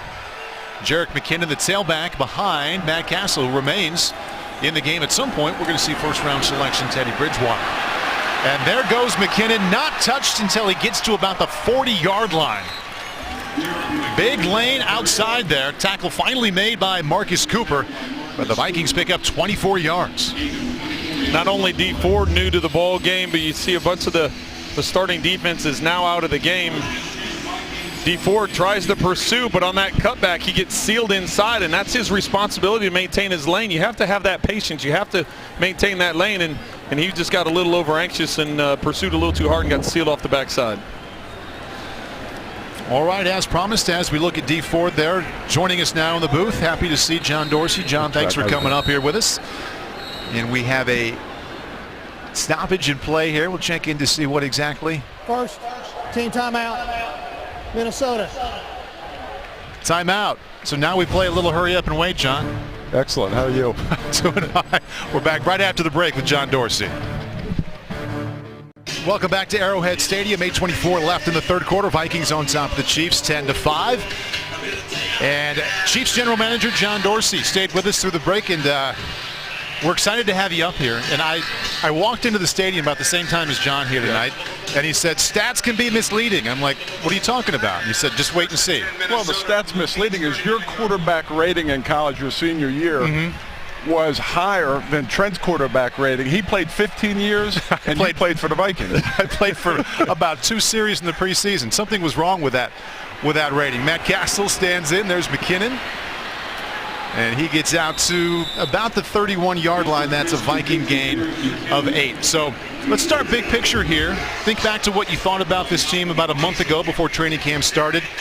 2.5 games in, a lot of practices in. What do you like best about the way this team is shaping up? Well, I like how the defense has responded, after they played this last weekend, the way they've come and responded, and they've eliminated a lot of the big plays, with the exception of 2. You'd like to see a little bit better execution and not leave points on the field from the offensive side of the ball. So, you're trying to work through these things, and, you have a young offensive line that you're trying to mature and work together cohesively. McKinnon carries for 6, and that's a Minnesota first down. Talk about the continuity. You were able to keep together your staff, and that's such an important thing. A lot of times after a successful season, you lose guys, coordinators go, position coaches go, but keeping that continuity and in year number 2 with Andy here. I think it's very important. I think, when you have a coaching staff like you have here and you have a leader of men like Andy, first year, everybody was trying to learn the offense. Now in the second year, everybody has a basic understanding of what the offense and the defense is all about. They're more comfortable. They're now reacting instead of thinking. And now you're executing, and now Andy can open and expand his playbook a little bit more, and Bob Sutton can expand his. And that's what we've gotten from the players, is just with that extra year, how things they've added more to it. Go ahead. Yeah, I'm looking out here at some of the numbers. Nice hit there, I believe. Coming in there, Nico Johnson, a draft pick last year out of Alabama. Big hit to Matt Castle. That's exactly how you want to see a linebacker finish a blitz. I also see number 55, D Ford, your first-round draft selection this year. What do you know about him? What have you learned about him in that first month that you didn't know prior to training camp? He has a very good first step, as you see here. And, like any young player within the game itself, he has now got to take that speed. He's got to be able to develop counter moves to offset the speed package. And so, as you grow through this thing, he'll begin to get multiple moves that will be able to make him a better player. Talk about it, since the defense is on the field. Now let's talk about the secondary. That's usually a spot that's always tough to dictate, and when you start crunching numbers, linebackers and defensive backs, because those are generally the guys that are playing your special teams. What goes into your thought process when you're trying to come to that assessment of these guys and who's going to make that final roster? Well, it's how they play the game, and then you have a core of starters, but then the guys in the backside of it, they have to be able to contribute on special teams, and to me that's very important. But they also have to have the skill set to be able to come in and contribute on the defensive side of the ball if their name is called. Nice tackle by Nico Johnson to keep that to just a gain of 2. Take us inside what your week is like. Maybe it doesn't compare to draft week, but this is a very important 7 days for you, not just with 1 round of cuts, but 2 cuts.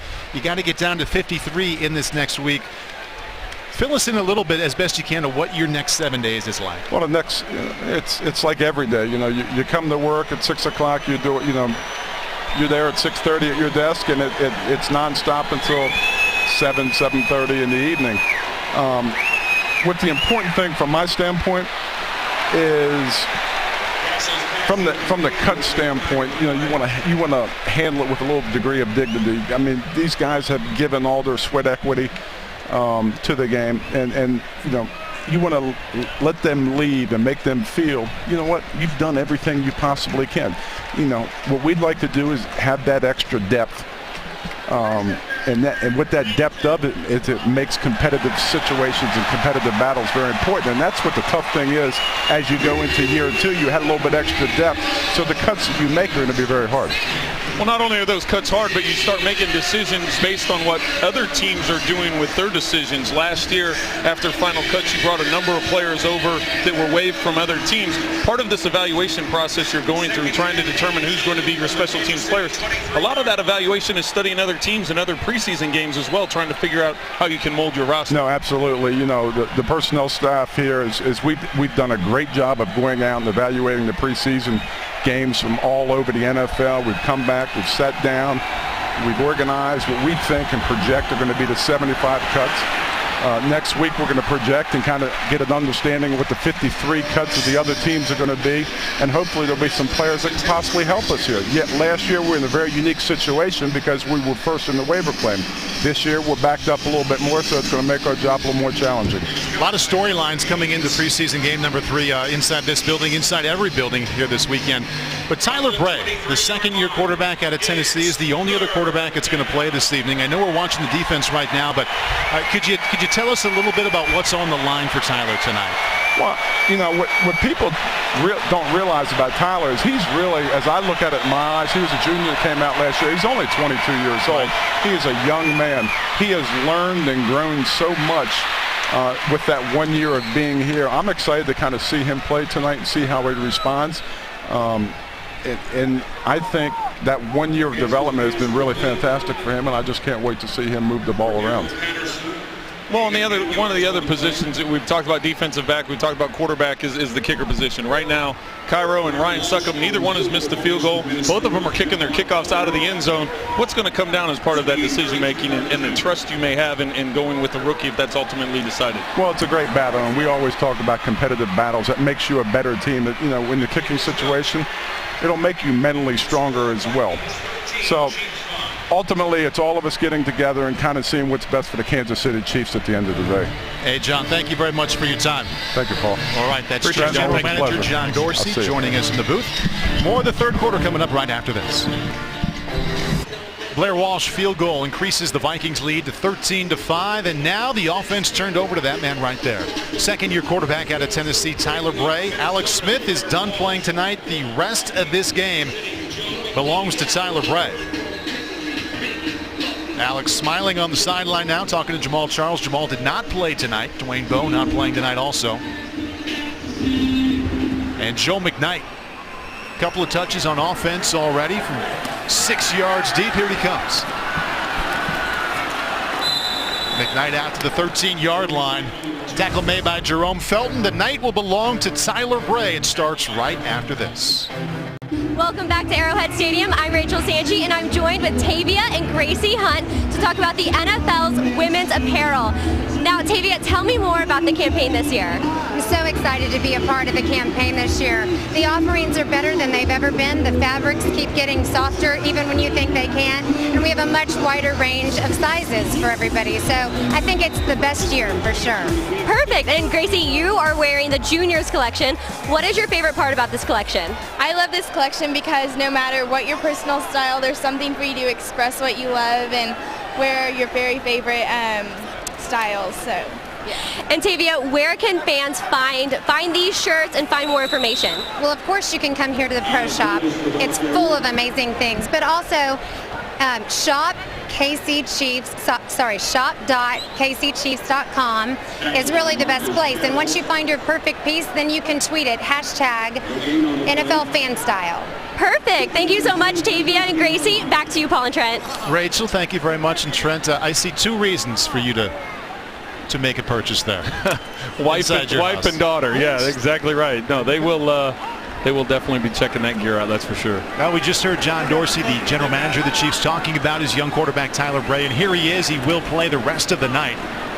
Giving to Niall Davis there as he spins his way out to the 19-yard line in a 6. And when John was talking, I asked him about, what was on the line here tonight for Tyler, and he talked about basically how inexperienced he is right now. Remember, he came out early after his junior season. He only started 24 games, and you look at a player like Aaron Murray, who's a rookie right now, not going to play tonight. He was a 4-year starter. Chase Daniel, a 3-year starter plus some. Tyler only comes in with 2 years experience at Tennessee. Well, coming into tonight, he's 2 for 2 in pass attempts, and he's been sacked twice, so he's only had 4 passing opportunities. Not the way he wanted to get it started. Tyler Bray on his first pass, intercepted, and still going. Sean Prater inside the 10-yard line. That's the Viking defense, 3rd interception of the night. That one coming on Tyler Bray's first offering.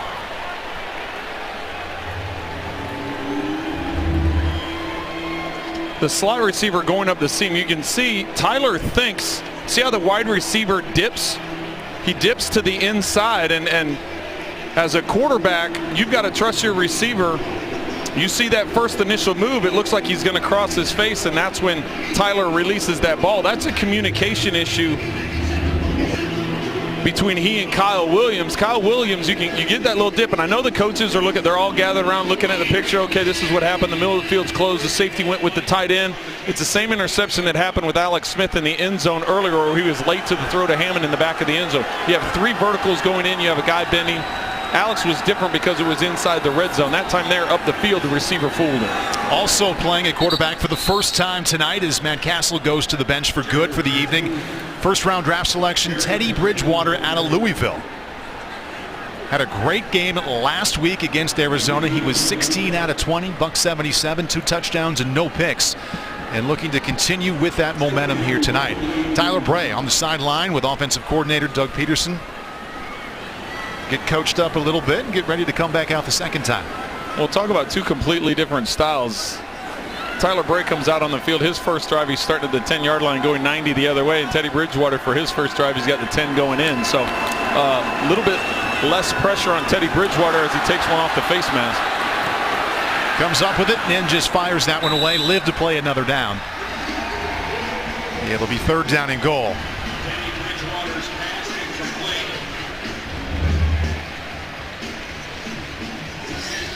You were right off that face mask. Yeah, he got lucky the way that ball hit the ground and bounced right back up to him. A lot of times you're either having to jump on it and lose the yardage, or you're not able to get a grasp of it because the defense is, and you can see the two defenders there for the Chiefs were right on top of him if that ball doesn't bounce right up to him. So fortunate bounce for Teddy Bridgewater and unfortunate for the Chiefs. 3rd down and goal from the 8. Chiefs come with 4. Bridgewater stands in and delivers. Touchdown, Vikings. Alan Reisner, the tight end, into the end zone. Bridgewater with 3 touchdown tosses in his last 2 games. The most recent to Alan Reisner.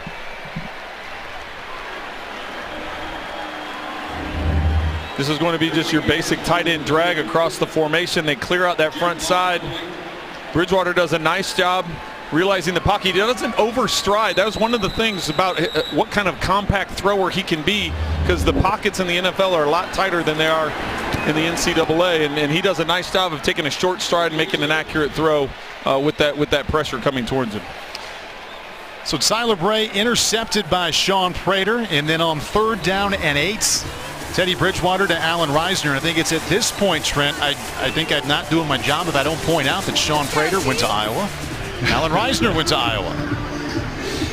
What are you saying about Iowa? Yeah, they have some presence here in the second half. That's right. I know you were born in Cedar Rapids, so I'm just doing that for you. Of course. But Tyler Bray, for him, that drive couldn't end soon enough. Didn't want it to end in the end zone for the Vikings, but a poor decision and a strike right to Prater. Going to get some final words of encouragement or coaching there from Doug Peterson, and we'll see what he can do on his second drive. Well, let's put our GM and our head coach hat on right now, and you're not going to play Chase Daniels. Chase Daniels has solidified himself as the backup. You can talk about salary cap numbers and how that may eventually come into play, and we didn't want to put John on the spot when he was up there, because that's part of the process. When you're getting down to that final 53, how do you shuffle that salary cap around to make sure you fit and make sure also that you give yourself enough money to make some plays, make some movement if you can? So with Tyler Bray having this entire second half, is he necessarily competing for that backup job, or is he competing with Aaron Murray for the 3rd spot, and they've got to try and figure out if they're going to keep all 4, how they're going to keep all 4, or do you make some adjustments with that? So this is an important part of the game. How he comes out, how Tyler Bray comes out and responds after throwing an interception, setting up the other team for points. This is going to go a long way in his evaluation. The Chiefs Kids Club gives your child the chance to connect with their favorite football team year-round. Members receive newsletters, contests, event invitations, and an exclusive welcome kit, all for a one-time fee of only $20. Sign your child up today at kcchiefs.com/kidsclub. First team offensive line is in for Tyler Bray. Give him the best possible look. And getting back to what's on the line for him tonight, I agree with you. I'd be shocked if Chase Daniel was not the backup quarterback come time for the regular season. I think they've been really impressed with his maturation and his progress the last few months, and they just want to give him an extended period of time to see if the success on the practice field translates to a game-like situation. And so far it hasn't, but it's still early in his tenure here this evening with 2:02 left in the 3rd quarter. Again, we do expect him to be the only quarterback to play the rest of the way. Well, that's a good decision on his part. That time they kept 9 guys at the line of scrimmage, counting Tyler being part of that 9. They tried doing a hard play fake, act like they were going to do an inside run. They had a double slant up on the top with just 2 receivers going out in the route. Both guys are covered. So he just buys time, gets outside the pocket, which you have to do, and throws the ball away. Good decision, gives yourself a doable second down. Now Davis goes inside just across the 20-yard line. And that is a gain of 2. And even though, Trent, we're not going to see Aaron Murray tonight, what's your read on what he has shown? Played very little against Cincinnati the first night, but I thought he did a nice job at Carolina about a week ago. You know, a nice touchdown pass to Travis Kelce, that 43-yarder, putting an accurate throw on there, and obviously Travis using that big body to get the last 5-10 yards. But I just like Aaron Murray's presence. He does a nice job of picking up this offense as quickly as he did. Of course, he comes from a different system than what Tyler did in college, talking to the coaches and the other players, they like the moxie that Aaron has and the way he handles meetings and the way he handles all of these changes. But let's point out the fact that Tyler Bray, Andy Reid told us from day one the most improved player and the guy he's been most impressed with since the start of training camp is Tyler Bray and his development, where he was a year ago to where he is now. And that's why this is such a big night for Tyler, and that's why this is going to be such a tough decision, who's going to be your final roster spots at quarterback. And you saw the looks on the faces of the other quarterbacks in the sideline going draw play on 3rd and 8. I think they probably wanted to see Tyler have a chance to cut it loose. He'll get that chance here in the 4th quarter.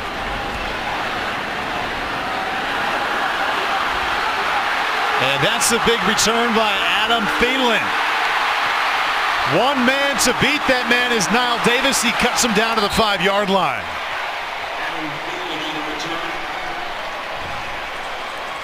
Adam Thielen, a huge return down that right side, taking it 75 yards. Now I want you to see who makes this tackle 70 yards downfield. Niall Davis starts this game as the starting running back, and he's been playing all the way into the 3rd quarter, yet he's the guy that comes all the way from the backside, 230 pounds. That's why he was thought of so highly coming out of college as a big guy with that kind of speed, but coming all the way from the backside to make that tackle. Just tremendous effort on Niall Davis's part, and you can understand why the Chiefs are so high on him. Got to mean a lot to Thielen. He played his college football at Minnesota State Mankato, and that's the training camp home of the Vikings. It has been for decades. Now getting his chance to shine for that team. I'm sure he watched his growing up, junior high and high school and college. Setting up Teddy Bridgewater inside the 10-yard line. 2nd consecutive drive. He starts inside the Chiefs' 10. Play action, looking to the end zone. Touchdown, Vikings. Teddy Bridgewater, 2 consecutive passes end up as a touchdown.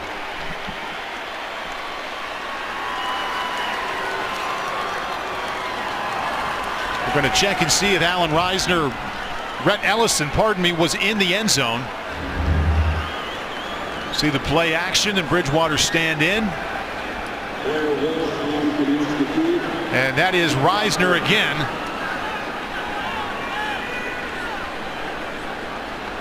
Two consecutive plays for the Vikings end up as touchdowns, and they read the same. Bridgewater to Reisner. Well, that's a play that Norv Turner has been running for years. It's just a tight formation with 2 tight ends. You do a play fake, you let your flat sneak out to your fullback sneak out to the flat, do the tight end on a corner. It's a nice, easy read for your quarterback. Look flat to corner to throw it out of bounds, and Bridgewater does a nice job with his accuracy. Teddy Bridgewater, the last 2 games now 18 out of 23, 4 touchdowns and no picks. Well, I go back to this is going to go way back, Paul. You're probably still in college. 1994, my 2nd year with the Chargers. I was drafted by the Chargers in 93, played a year. My 2nd year in 94, they brought in Sean Gilbert, a veteran guy, similar in age at that point in his career to what Chase Daniel is now. And I was competing in the 3rd spot, and we get into that 2nd preseason game and actually are playing the old Houston Oilers down in San Antonio, and they gave me extended playing time in the 2nd half. And I felt that pressure that you wanted to go out and perform really well, and back then the Houston Oilers were running that crazy 46 defense, bringing a lot of pressure, and quite frankly I just didn't play very well. I got I got beat. I'll put it the nice way. I got beat up pretty good, and I also made a lot of poor decisions and poor throws, and it ultimately cost my job. I got cut that year. I ended up out of football that year. Went to Canada for a couple weeks, and then fortunately was able to sign with the Washington Redskins the following year, and that's when my career got restarted again. Incidentally with Norv Turner, who's offensive coordinator for the Vikings. So. But what I'm trying to say is this is an impactful game. This has a lot to do with the decisions they're going to make about Tyler Bray. How is he going to respond now after these 2 series haven't gone very well? This is all part of the thing. This is all part of the evaluation process. How's a young player going to respond? Not only his pocket presence, how's he respond on the sideline when dealing with his teammates? What kind of attitude does he have? His in and out of the huddle, his tempo. All of those things are an important factor in evaluating quarterbacks, and we're going to find that out here in the next quarter and 24 seconds. 3rd possession for Bray's tailback, or for Bray, and Cyrus Gray is tailback, overthrown there, looking toward the sideline. to Albert Wilson, and that'll bring up 2nd down and 10. And for all the reasons you brought up, the importance, the significance of this evening for Tyler Bray, when I hear people say, the preseason, it doesn't matter who wins or loses, if you appreciate how a roster is put together and how a young quarterback comes along and what a night like this can mean, I mean, this is why you watch a fourth quarter of a preseason game, because who knows, the third-team quarterback for the Chiefs could be Tyler Bray. It could be Aaron Murray. Well, I'll take you back in the Wayback Machine again. So 94, I'm cut because of how poorly I played. 95, I get a chance back with North Turner in Washington. Right here at Arrowhead. Almost a great catch by Travis Kelce. Go ahead, Trent. Right here at Arrowhead in the in the second preseason game. Actually, you know what? It was the 4th preseason game. End of the game. There's nothing on the line. I haven't played the whole night. I haven't played actually the whole preseason at that point in time, and he decides at the end of the game, hey, just go in there and get a series. Well, I hadn't warmed up. I hadn't done anything. I grabbed my helmet, go in here, and there was maybe 500 people left in the stands, and probably 50 of them were my friends from St. Louis that came over to see me play. And fortunately for me, I was able to work down the field. I threw a touchdown with 30-some seconds left, and for me, it was like the Super Bowl. So these are all important. These are all important decisions, impactful plays that you get an opportunity to play and make an impact. Justin Tratteau drops Tyler Bray. Final play of the 3rd quarter. We head to the 4th. Tonight's game is brought to you by Hy-Vee, a proud partner of the Kansas City Chiefs, where there's a helpful smile in every aisle. Vikings increasing that lead as the second half wears on, 27-5. Teddy Bridgewater's last 2 passes have gone for touchdowns, both to Allen Reisner.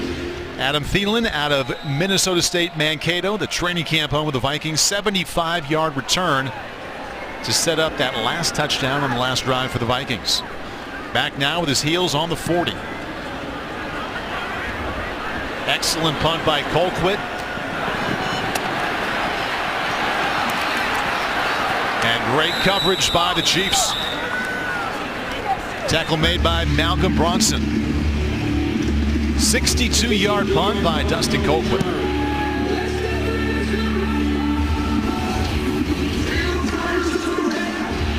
Teddy Bridgewater coming back out on a hot streak here in the preseason, is the first-round rookie. 4 touchdowns in the last 2 games, including 2 in the 3rd quarter.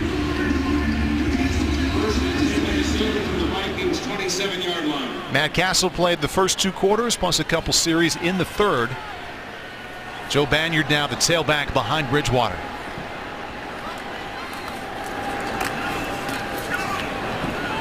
Frank Zombo drops him at the 31-yard line after a gain of 4. And you mentioned that your stint with the Washington Redskins, you played for Norv Turner. I know you think a lot about him and the kind of person he is and how he coached you.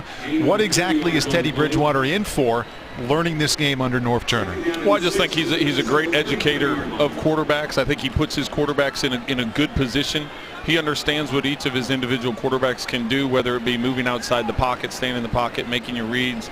If you need to eliminate and make it half field read as opposed to a full field read, he does all those things and has a good understanding of that. And if you look at the success that Matt Castle and Teddy Bridgewater have had up until this point tonight, and then of course in this game here, a lot of that is due to Norv's ability to play call and put those guys in good position. A lot of scrutiny on Teddy coming out of Louisville. Remember, he had that pro day that was just not what we see in a first-round quarterback. He sprayed the ball all over the place. I was there on the field. It just wasn't a good day. Pushed him to late in that first round. But I think he is in the best situation of any of the 3 first-round quarterbacks in terms of what's expected of him this first year and what he has to learn from in Matt Castle and, as you mentioned, Norv Turner. Well, and the decision hasn't been made in Minnesota about who the starter is going to be. But I think it was pretty clear tonight it's Matt Castle's job to lose. You look at what's going on in Jacksonville with Blake Bortles, and they've made it very clear that Chad Henne is going to be the starter. They even came out and said today that Chad Henne would be the starter week 1. So they're taking their time with Blake Bortles, knowing that he has some development to do and learning the NFL game. Even though he's done a good job in the preseason, they're not going to force the situation, and it appears they're going to do the same. Mike Zimmer and the Minnesota Vikings are going to do the same thing with Teddy Bridgewater, not force the situation if Matt Castle is playing at the level that he's playing at. And I think that's good for young quarterbacks to have some time to learn as opposed to being thrown right in there. Kyle Williams back deep to receive for the Chiefs. Penalty marker comes in as he takes it from the 23-yard line. Cal Williams on the return. There's a flag on the play. Cal, one of those receivers fighting to be the 4th or 5th one kept. Here's Walt Coleman. During the kick, holding, number 30, return team. 10-yard penalty, first down.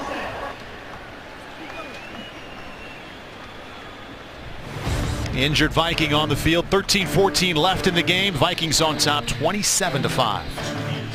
Early in the 4th quarter, Andy Reid's Chiefs not their best night, really on the most important night of the preseason, trailing 27-5. We get to continue to watch the Tyler Bray story play out. Alex Smith played into the 3rd quarter, and now Tyler, the rest of the offensive evening for the Chiefs belongs to him. Second-year player out of Tennessee. We had the Chiefs general manager John Dorsey in the booth a little while ago talking about how impressed they've all been with his development this last year. It's one thing to do it in practice. Now he gets his most extensive stay in a preseason game.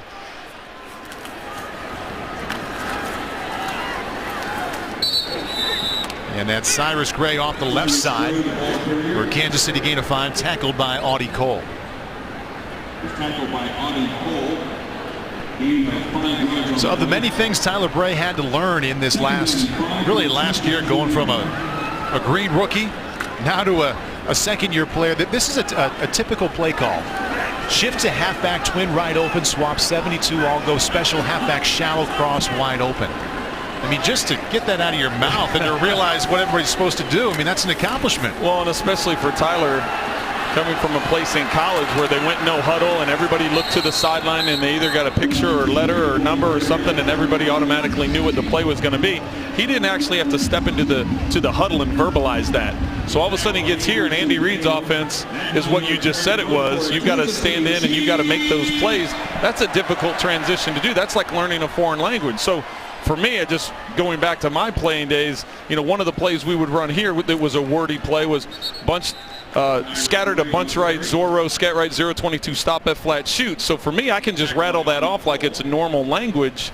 But to a lot of people, that's just, that's a foreign language, and there's a learning curve to getting that down. And that's where some of the strides that Tyler made in the offseason were last year, the way he called a play in the huddle, and the way he's calling a play in the huddle now, because he's more comfortable with the terminology. He's more comfortable with spitting those words out in a short period of time, clearly and succinctly for everybody to know what they're doing. And you've got to do that all in the matter of a 40-second play clock, which generally, even right now, it's already down to 25 seconds and they haven't even completely huddled up yet. So there's not a lot of time to spit all that language out. You brought up an important point, too, in this whole process that relates to what college evaluators are going through right now.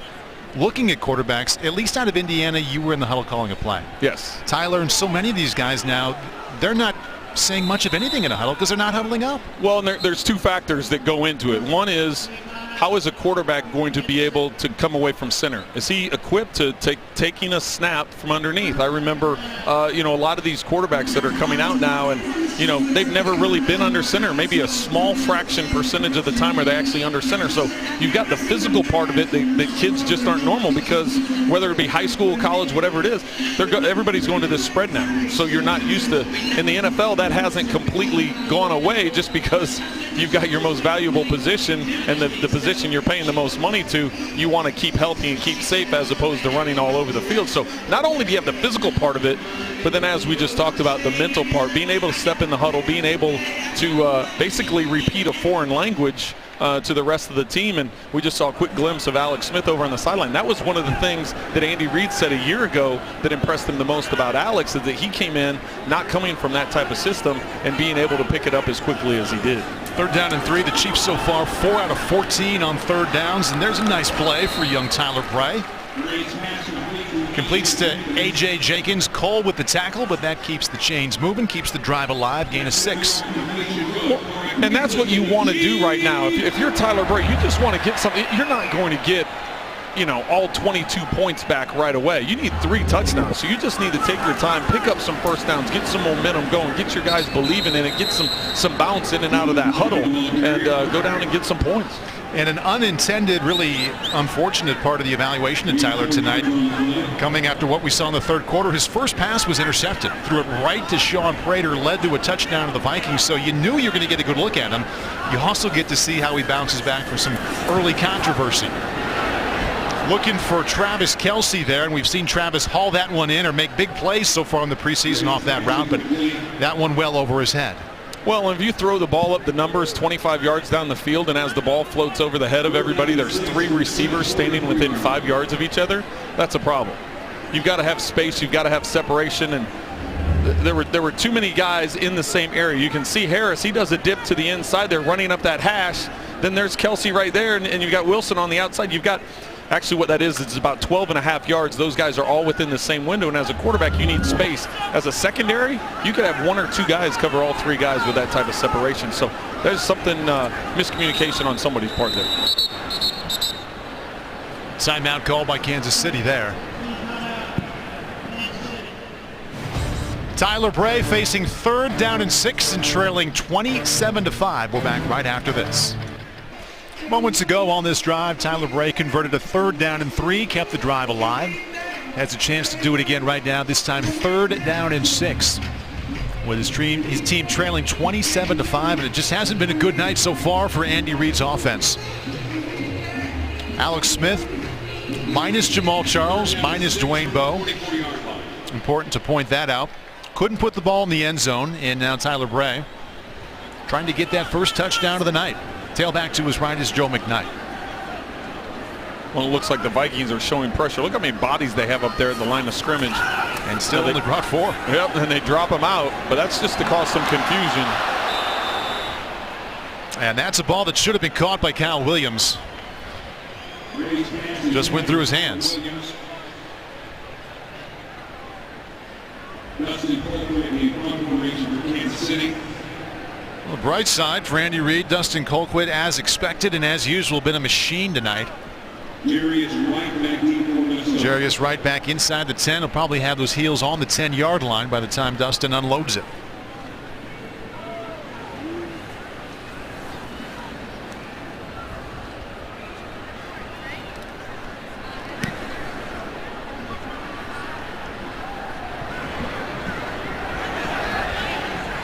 Ball goes out of bounds at the 17. Let's check in on the sidelines with Rachel Sanchi.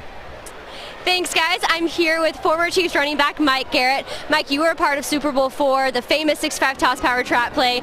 Take me down memory lane. What was it like? Well, it was pretty exciting. We were in the Super Bowl IV, playing against probably one of the greatest defensive teams in all of NFL, the Minnesota Vikings. And we ran a sucker play where we pull the guard, and then I go in where the guard left, and I was hoping that the middle linebacker wouldn't kill me, but because they over pursued, the hole was there, and I went in, and it was a great moment. Earlier you led Chiefs fans in the drum ceremony. What's it like being at Arrowhead Stadium? You know, it was great to be in Old Municipal Stadium, and now in Arrowhead, it just magnifies it because it's so much bigger and more exciting, and people in Kansas City should be very excited.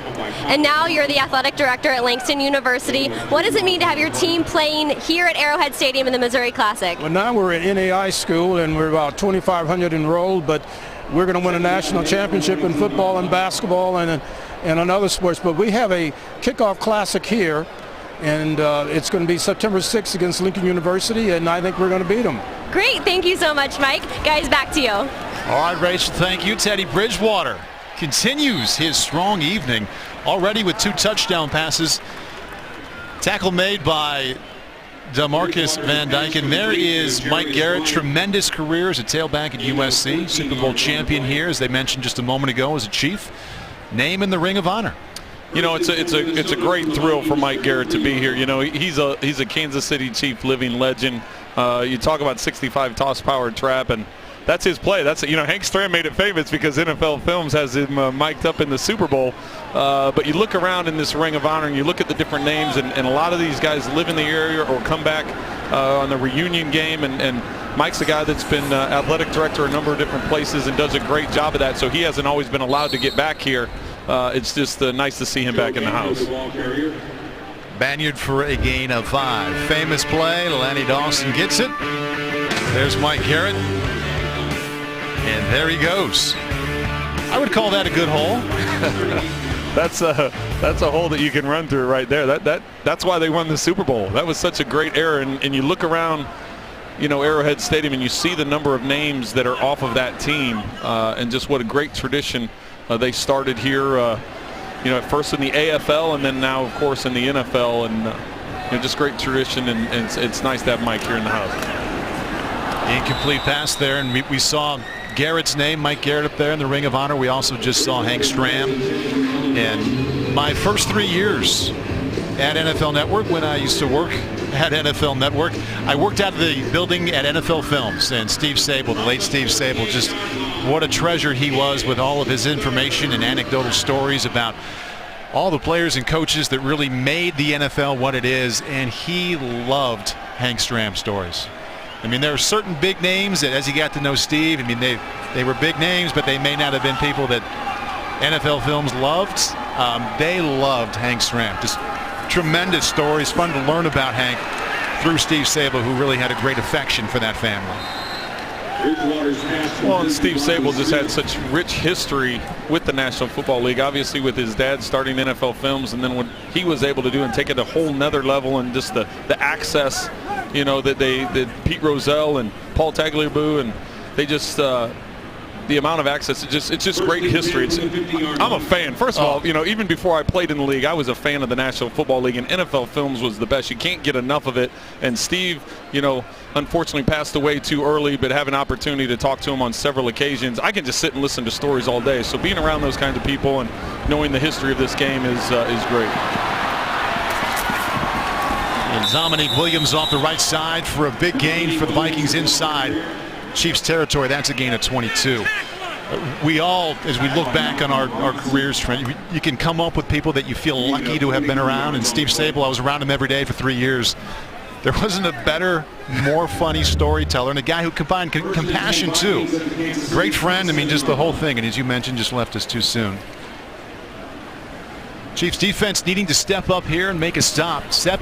Inside of 7 minutes left now, trailing 27-5. Williams remains the tailback. Teddy Bridgewater, 2 touchdown passes tonight, both going to Allen Reisner. And another hole for Williams to run through, leaps down inside the 10-yard line. Back-to-back impressive runs for Dominique Williams. That one picks up 18. And a little hurdle there as the exclamation point on that gain. Well, the defense has been doing a good job most of the night in stopping the run. Even though the score is lopsided, the score was dictated by the turnover that got the ball down there, and then also the punt return that got the ball down there. So the defense had been doing a good job, and now all of a sudden Minnesota's created a couple of lanes, and they're taking advantage of it on the ground. Jumped over Jerron McMillan. 40 yards on back-to-back carries there for Williams. Trying to pick his way across that right side. Chiefs defense, nice job of stringing it out, led by Frank Zombo. Runs him out of bounds. There's a third-round selection, the corner, Philip Gaines. When you have some bodies in there, it's not all young guys and rookies. You have some bodies in there that have some experience in the league. Frank Zombo, as you just mentioned, being a part of it, is a guy that's been in the league for some time and rotating in and out of there. Vance Walker, Kyle Love, they have some guys that have some experience, and this is the part of the game where they have to step up and show the young guys, show them the way to get this stop.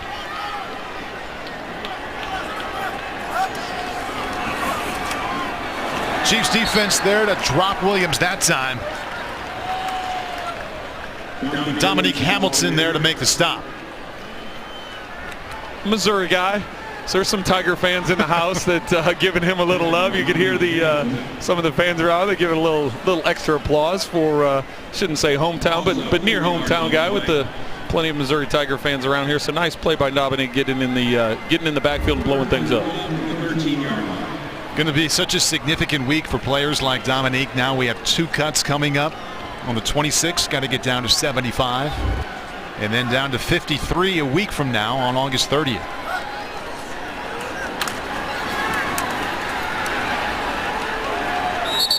Chiefs defense again there to make a stop.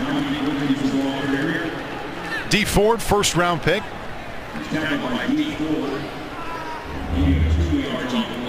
Nice stop by D Ford. He does a good job this time. You know, earlier in the half, I had talked about how he collapsed and he gave up that cutback run. You can see the discipline there. He's holding the tight end at bay. He's got his arms extended. He's holding. You can see he learned from that. He probably got to the sideline, got chewed out a little bit for it because he was pursuing too fast. That time he maintains leverage, comes off the block, is able to make the tackle. Blair Walsh now 3 for 3, good from 41-32, and that one from 28. Vikings 30, Chiefs 5. Vikings up 30-5, outscoring the Chiefs 20-0 here in the second half. There's Justin Houston. He combined with Tom Bahali early in the first half on a sack. Well, Tavia and Gracie aren't the only ones sporting the new NFL apparel. Look at Justin there sporting the new hat.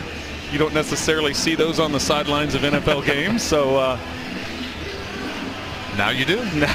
Now you do.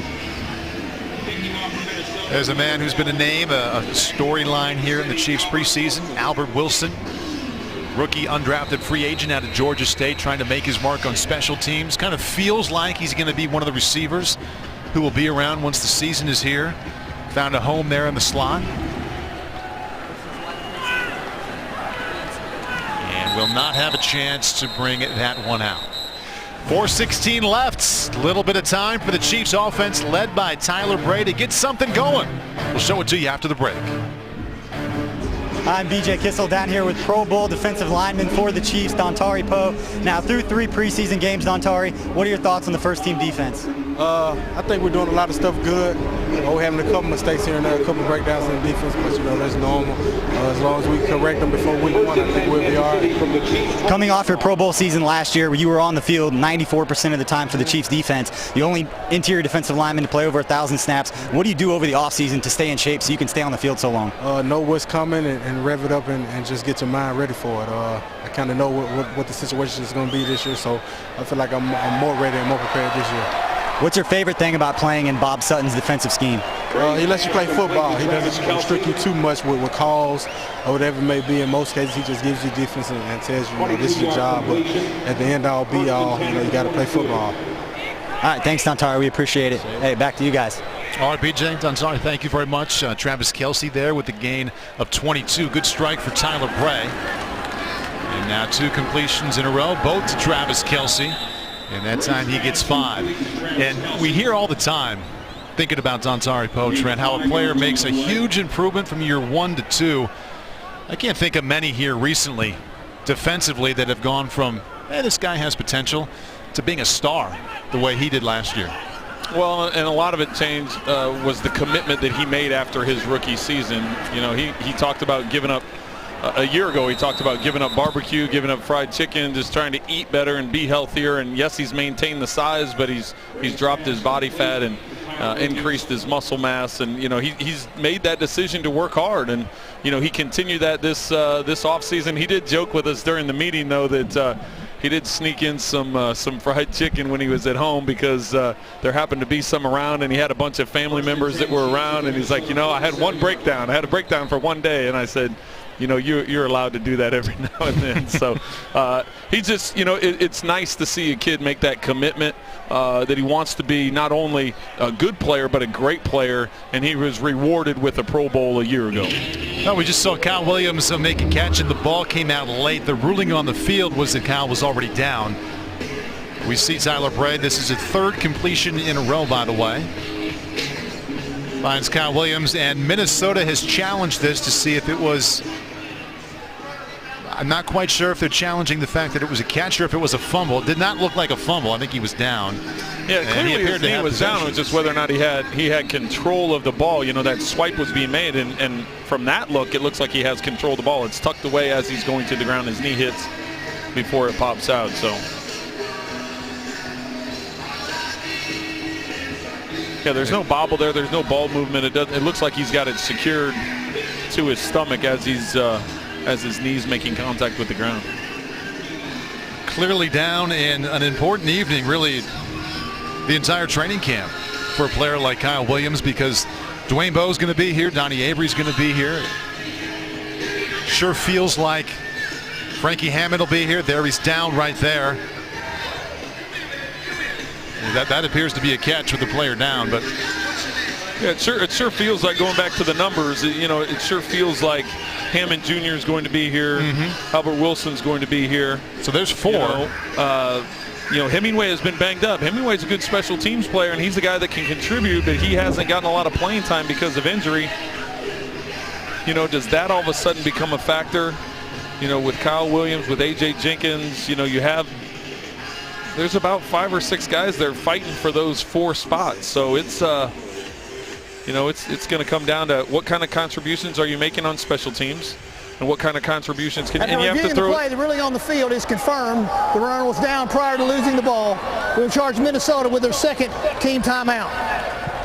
And the other factor, that's kind of the asterisk player is D'Anthony Thomas. He's not a running back, he's not a receiver, he's not a return guy. He's got his own special category, so you can use him in a number of different places. So, generally as a general manager, personnel, head coach, whatever you may be, you're going through the list and you're like, okay, running backs, we can only take 4, 5, or 6 of those. Tight ends, 3 or 4 of those, depending on what system you run. Offensive line, what do receiver, you allot a certain number of spots for each position, and then you have to somehow mold that together with the salary cap and figure out how you're going to make it work.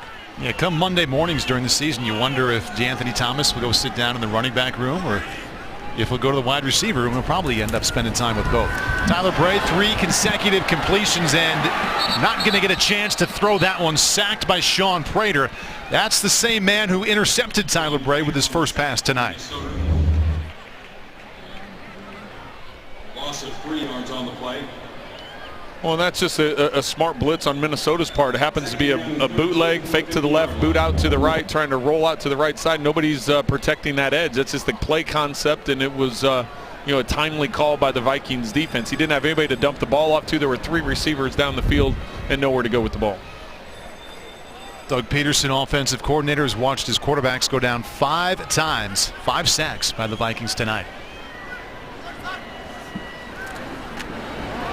Final play before the 2-minute warning. Nice cut back inside by Travis Kelce. Now has 3 receptions on this drive. That one good for 10 yards. 1:57 left. We'll see if the Chiefs can get some late points on the board. Tonight's game is brought to you by Hy-Vee, a proud partner of the Kansas City Chiefs, where there's a helpful smile in every aisle. There's 1:57 left in the game tonight. The Vikings, as you can see, controlling this evening. They have 3 touchdown passes tonight. Matt Castle early, 53 yards to Cordero Patterson. And then in the second half, their first-round selection, Teddy Bridgewater, on back-to-back passes, found Allen Reisner for his 2 TD scores. 30-5 Vikings on top. 3rd down and 3 for second-year quarterback Tyler Bray. There's Cyrus Gray. Cyrus Gray, the ball carrier. Nice gap right up the middle, picks up 7. Tackle made by Larry Dean. First down Chiefs. Wide receivers out there. I see A.J. Jenkins, Albert Wilson as well. Gray remains in at tailback. Kyle Williams is number 19. And Travis Kelce with his 4th reception on this drive. Let's go to the sidelines. Check in with B.J. Kissel. Thanks, Paul. Down here with one of the 2 Pro Bowl outside linebackers for the Chiefs, and Tom Bali. Now, Tamba, 3 preseason games. What's your thoughts on the first team defense so far? Say it again. Thoughts on the first team defense through the first 3 games? We're working. Coach is putting in the plays, and we just continue to work and get better. There's some holes in our defense, and we got to fix it, but we just got to keep working, and that's our mentality right now. You said up in training camp that you were taking pride in what the Chiefs were doing as far as drafting pass rushers. You said you spent some time with Josh Martin yourself. Just what's your thoughts on the overall group that you've got right now at outside linebacker? As far as rushing the passer, this is the best I've been around in a long time, and the sky's the limit for us. We just got to continue to work hard. Josh is a speed guy, power guy. We've seen D Ford out there. He can beat you off the ball, and then you got Justin. He could do it all, cover it. So yeah, this is the best group I've been around. All right, thanks, Tom. We just got a touchdown. Thank you. Yes, we did get a touchdown. Tyler Bray to Albert Wilson. And Bray finishes that drive a perfect 7 for 7 for 76 yards in that score. Well, that's a nice finish for him. A good way to finish off his night. unless they decide to do an onside kick and get the ball back again. But nice job with the play fake, gets outside the pocket. You can see he has three targets. They've got a fullback trying to sneak out into the flat backside, tight end trying to get in there, but Wilson's the guy that he's going to. He does a nice job leading him on the run. He's able to get his feet down. Good coaching point there for him would be to drag that back foot instead of trying to tap it down, because his toes were awfully close to that out of bound line. Important drive for Tyler Bray because he started out this game 2 for 8, only 9 yards and a pick. The pick coming on his first pass of the night. Bounces back though, 7 for 7 on that drive, 76 yards, and finds Albert Wilson in the back of the end zone. Puts a positive spin on his night and gets the Chiefs that elusive first touchdown of the evening.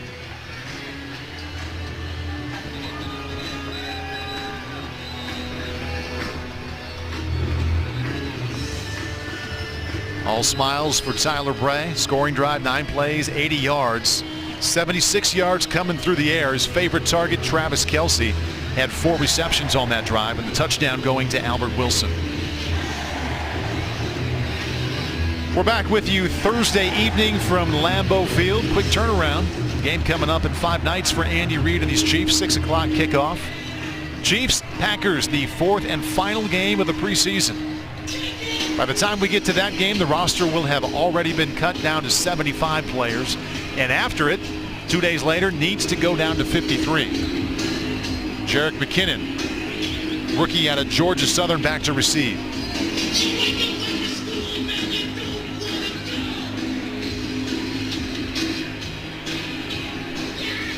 Likely going to see an onside kick here, Trent.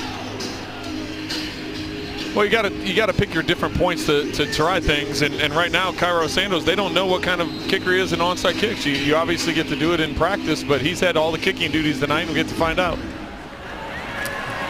Oh! Leaping high to get it, and coming down hard is number 83, Rodney Smith. Wow, good to see him up right away. Good courage to sky up there and get it.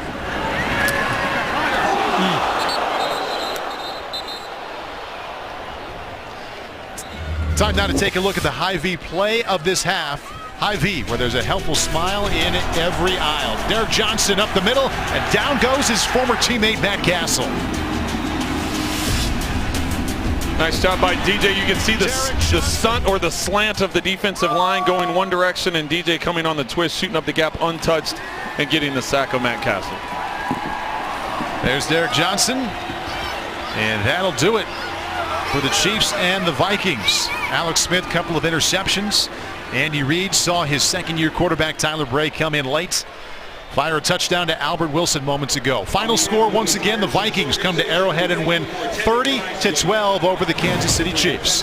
For BJ Kissel and Rachel Sanchi, Trent Green, and a big thanks to General Manager John Dorsey for joining us here in the broadcast booth. I'm Paul Burmeister for all of us with 65 Toss Power Trap Productions. Thanks for joining us here in Kansas City tonight. Vikings win 30-12. Thanks for watching and good night. See you Thursday in Green Bay.